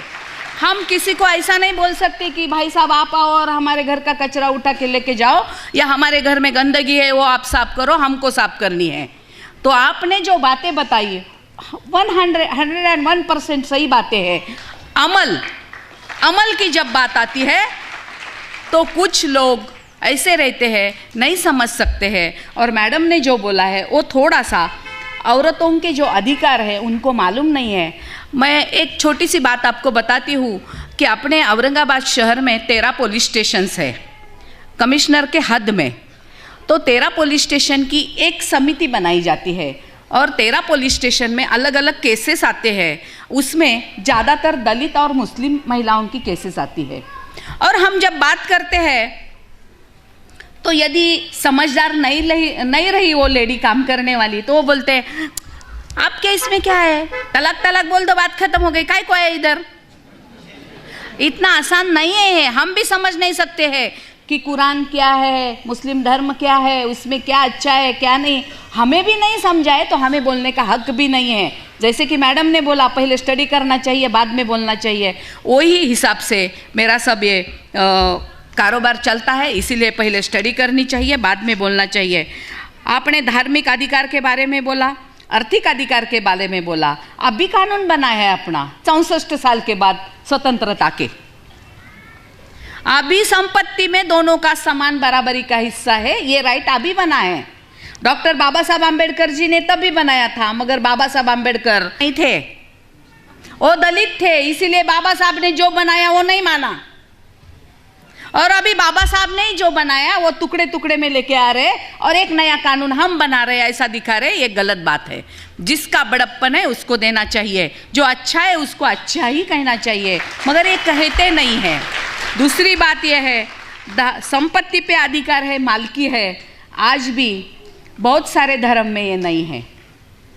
तीसरी बात है सामाजिक भ्रूण हत्या की बात आपने की। हमने औरंगाबाद सिटी में भ्रूण हत्या के खिलाफ एक मुहिम चलाई और इसके तहत मैं आपके रिसर्च सेंटर को एक सलाह भी देना चाहती हूँ। आपने किया भी होगा काम, मुझे पता नहीं है क्योंकि मेरी और आपकी मुलाकात आज के प्रोग्राम में हुई है, मगर हम कैसे हैं ये बताने के लिए स्टडी की बहुत ज़रूरत है। इसीलिए स्त्री भ्रूण हत्या के बारे में आप एक स्टडी करो, जो भी करते हैं वो करो। जैसे कि मैंने आदिवासियों की स्टडी की है, हमारे वैजापुर तालुका, खुलताबाद तालुका, कन्नड़ और सोयगांव में मैंने जितने भी आदिवासी हैं उनमें जाके स्त्री भ्रूण हत्या के बारे में स्टडी किया और स्टडी के बाद ये निष्कर्ष आया कि उनमें लेडीज़ की संख्या पुरुषों से ज़्यादा है। इसका मतलब क्या हुआ? वो मारते नहीं हैं। जो भी बच्चा जन्म लेता है उसको जन्म देते हैं, अच्छी से उसकी परवरिश करते हैं। तो आदिवासी लोगों को तो हम इंसान ही नहीं समझते, हम सीधा बोल देते थे आदिवासी आहेत, त्यांना काय समजते, मगर उनको समझता नहीं समझता कैसे, तो उन्होंने स्त्री भ्रूण हत्या नहीं की, ये बहुत बड़ा विचार उनका है, तो उसका हमने स्वागत तो करना चाहिए। ये भी हम नहीं करते, इसीलिए आपने आपके रिसर्च सेंटर के द्वारा कुछ चीज़ें करने की ज़रूरत है ताकि हम अज्ञान की वजह से कुछ बातें करते हैं वो दूर हो जाएंगी। दूसरी बात, हम सुनी सुनाई बातों पे ज़्यादा ध्यान देते हैं, वो हमें नहीं देनी चाहिए जो गैर मुस्लिम है उनको, क्योंकि हमें जाना चाहिए, कुछ हमें लगता है वो हमने शेयर करना चाहिए। जैसे कि आप हैं और बहुत सारी अभी पहचान भी हो गई, तो हमने उनके साथ बात करनी चाहिए कि ऐसा ऐसा हमने सुना है कि आपके पास नहीं है, तो हमें बता दो, हम बाद में बताएंगे, किसी को बताना है वो। तो इसीलिए हमारे पास जो नहीं है वो आपके पास आना नहीं चाहिए। सबसे बड़ी बात यह है कि हम अच्छे नहीं हैं तो किसी ने भी अच्छा नहीं रहना चाहिए, क्योंकि आप अच्छे रहेंगे तो आपका बोलबाला हो जाएगा ना, तो ये हमें तो नहीं अच्छा लगेगा। इसीलिए हमारे में बुराई है, आप में भी बुराई है, ये हम हमेशा बताते रहेंगे। और अधूरा ज्ञान सबसे डेंजर बात है। हम पूरा ज्ञान जब तक प्राप्त नहीं करते तब तक कौन सी भी चीज़ बोलनी नहीं चाहिए, और बोलते समय किसी के ऊपर अन्याय नहीं होगा, इसी तरीके से हमें बात करनी चाहिए। मगर वो हम करते नहीं हैं, और इसीलिए समाज में मुस्लिमों के बारे में ज़्यादातर गलतफहमियाँ हैं, और वो गलतफहमियाँ, मैं उसको गलतफहमियाँ ही बोलती हूँ। लोग उसको सच समझते हैं, मैं नहीं समझती। मैं सामाजिक कार्यकर्ता हूँ, मुझे स्टडी करनी चाहिए, मुझे लोगों में जाना चाहिए, जहाँ तक मैं जा सकती हूँ वहाँ तक जाना चाहिए, और कुछ लोगों से बात करके बाद में मेरा ओपिनियन देना चाहिए। मगर बहुत सारे लोग ऐसा नहीं करते हैं, और इसकी वजह से कहीं कौन सी भी बातें ऐसे सामने आ जाती है, वो अच्छी बात नहीं है। इसीलिए आपने स्त्री भ्रूण हत्या के बारे में जो बात कही, वो आपने हमारे औरंगाबाद सिटी के अंदर जितनी भी हमारी लोक संख्या है उसका एक स्टडी करो, और उसमें हम कितना मान सम्मान देते हैं और लड़की के जन्म का स्वागत करते हैं। आपने दूसरी बात ये बोली है कि बच्चा हुआ तो ये मिठाई बांटना, लड़की हुई तो ये बांटना, ये तो मैं हर भाषण में बोलती हूँ। अपने पास कैसा है कि लड़का हुआ तो पेड़ा, लड़की हुई तो जिलेबी। क्यों, क्या है? अरे लड़का हुआ तो पेड़ा देते हैं, इसका मतलब वो पेड़ा, लड़की जिलेबी। तो इसका भी हम इतना ध्यान रखते हैं गलत तरीके से, उसको भी दिमाग में निकालना चाहिए। तो ये इसका स्टडी होना बहुत ज़रूरी है। दूसरा, शिक्षा के बारे में जो स्टडी है आपका, वो सामने आना चाहिए। गलतफहमियाँ दूर करने के लिए हमें कुछ ऐसा स्टडी लोगों के सामने रखना ही चाहिए, उसके अलावा हम कुछ नहीं कर सकते। अब देखो, इतना करने के बाद भी यदि बोलता है नहीं, तो उसको हम कुछ नहीं कर सकते। मगर जब हमारे पास कुछ आंकड़ेवारी होती है, कुछ स्टडी होती है, कुछ निष्कर्ष हम निकालते हैं, तो लोगों की जुबान बंद हो सकती है। इसीलिए हमें ये करना चाहिए, शिक्षा के बारे में एक स्टडी करनी चाहिए। जैसे कि मैं नौखंडा में बहुत बार जाती हूँ, वहाँ के लड़कियों से बात करती हूँ, मुझे बहुत अच्छा लगता है। सोच इतनी अच्छी है वो लड़कियों की कि हम सोच भी नहीं सकते कि इतना अच्छा विचार वो रख सकते हैं। और बहुत सारे कंपटीशन में मैं जाती हूँ, उनके भी कुछ प्रश्न रहते हैं, उसके बारे में भी सवाल जवाब होता रहता है। मगर पढ़ना है, लिखना है, आगे बढ़ना है, ये भी सोच हमें जनता के सामने लानी चाहिए। और वो सोच लाने के लिए औरतें ही बात करेंगी, पुरुष बात नहीं करेंगे। हम ये कर सकते हैं क्योंकि हमें समानता दी है ना, हम हमारी बात रखेंगे। जैसे कि आपने बोला, औरतें आती है, उनका एक कॉन्फ्रेंस होता है, सवाल जवाब होते हैं, वो भी बात करते हैं, वो भी एक सेशन हम लेंगे बाद में। क्योंकि जिसके जिसके दिमाग में गलतफहमियाँ हैं, मगर उनका नाम है। गलतफहमियाँ जिसके जिसके दिमाग में है, मगर समाज में बहुत लोगों के ऐसे नाम हैं, उनको भी हमें यहाँ बुलाना चाहिए, क्योंकि उनका दिमाग साफ करना चाहिए। वो गलतफहमियाँ ज़्यादा फैला देते हैं। गंदगी को जड़ से मिटाना चाहिए, ऐसा थोड़ा थोड़ा करके नहीं, तुरंत ऐसा एक रिजल्ट देके उसको बात करना चाहिए। तो ये स्टडी होना बहुत ज़रूरी है, ऐसा मुझे लगता है। और दूसरी बात यह है कि हम जब ये सब स्टडी की बात करते हैं, तो दूसरी बात यह है कि हम हर क्षेत्र में हैं, हर क्षेत्र में हैं, मगर तो भी हमारा जिक्र कहाँ नहीं किया जाता। कहीं भी हम अच्छा काम करते हैं ऐसा चित्र कभी भी नहीं है। क्योंकि इतिहास का भी आप यदि निरीक्षण करेंगे तो इतिहास में भी एक दो नाम है, सिर्फ अच्छे मुसलमानों के एक दो नाम हैं, हमने लिखा ही नहीं है। इसीलिए हमें लिखना चाहिए, हम जो करते हैं वो हमें लिखना चाहिए। हमने क्या अच्छा किया, हमने क्या बुरा किया, वो हमें लिखना चाहिए और लोगों के सामने रखना चाहिए। तब तक लोगों को पता नहीं चलेगा कि आप कितने अच्छे हैं। और इसीलिए आप लोगों ने रिसर्च सेंटर की तरफ से कुछ स्टडी करने की ज़रूरत है। जैसे मैंने बोला, महिलाओं की शिक्षा के बारे में, स्त्री भ्रूण हत्या के बारे में, और अलग अलग सेक्शन में हमारी महिलाएं जो जाती है, मुस्लिम महिलाएं, वहाँ जो वो कर्तृत्व करती है उसका भी जिक्र एक अलग तरीके से आना चाहिए, मुझे ऐसा लगता है। अलग अलग क्षेत्र में काम करने वाली मेरी बहुत सी महिलाएं हैं। ईद के समय हम सिर्फ जाते हैं, आते हैं, ईद मुबारक बोलते हैं, 364 दिन हमारा उनका कुछ संपर्क नहीं रहता है। तो ये गलत बात है।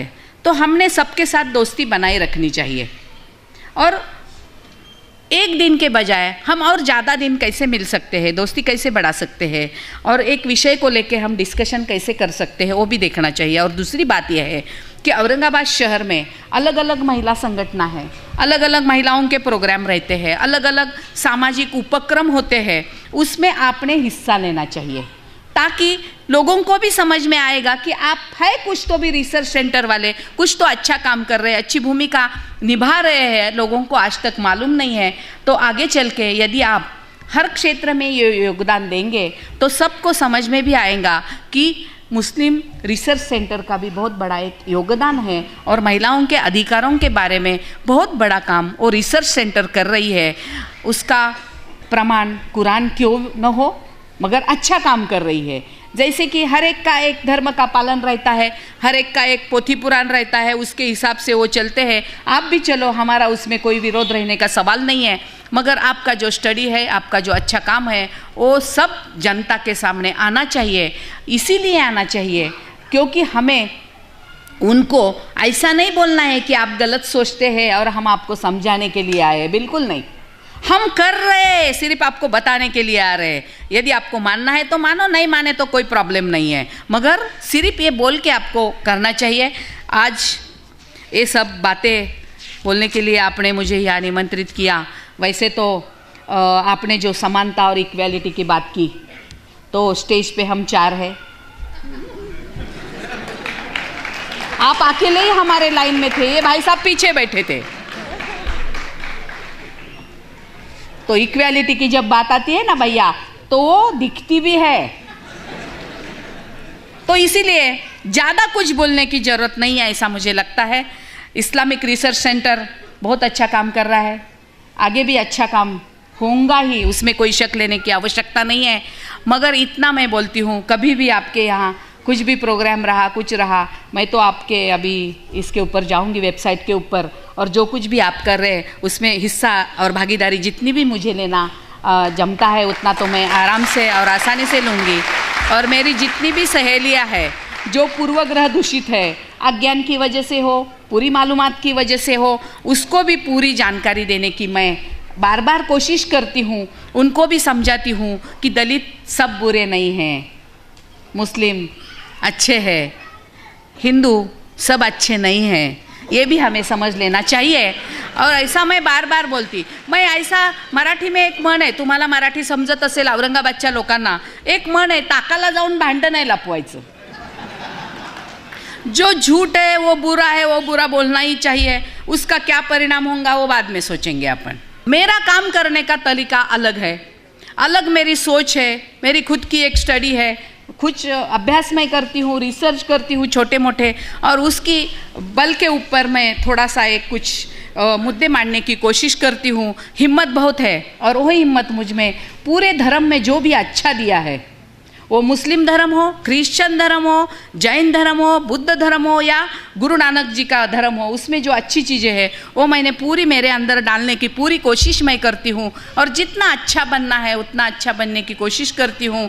तो भी लोग बोलते हैं मंगलताईला किती गोड दिलं तरी त्या कडूच बोलतात। अब उसको मेरा इलाज नहीं है, आप अच्छा रहो, आप अच्छा बर्ताव करो, मैं भी अच्छा बोलूँगी। इतना बोल के मैं समाप्त करती हूँ। धन्यवाद।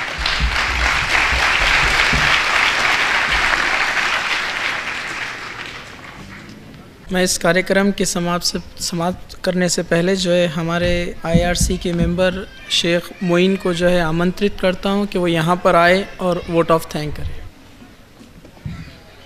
अस्सलाम वालेकुम वरहमतुल्लाहि वबरकातुहू। मैं स्टेज पर बैठे हुए दोनों हमारे चीफ गेस्ट और इस तरह से जो है दूसरे गेस्ट जो अभी यहाँ से जा चुके हैं, श्रीमती कीवन सरा जी और इसी तरह से श्रीमती सिंह जी और इसी तरह से जो है यहाँ बैठे तमाम भाई और बहनों का भी जो है शुक्रिया अदा करता हूँ कि आपने इस प्रोग्राम में आपने शिरकत की, आपका कीमती वक्त निकाला और मैं उम्मीद करता हूँ कि आप मुस्तक़बिल में भी जो है हमारे इस प्रोग्राम में जो है हमारा साथ देंगे। और अल्लाह से जो है सबसे पहले अल्लाह ताला का शुक्र अदा करता हूँ कि अल्लाह ताला ने इस प्रोग्राम को कामयाब बनाया और उसमें जो है हमारी मदद फरमाई। और इसके बाद आप तमाम का भी शुक्रिया अदा करता हूँ और जो है इसी के साथ साथ इस प्रोग्राम के अख्तिताम का ऐलान करता हूँ। जज़ाकुमुल्लाहु खैरन कसीरा।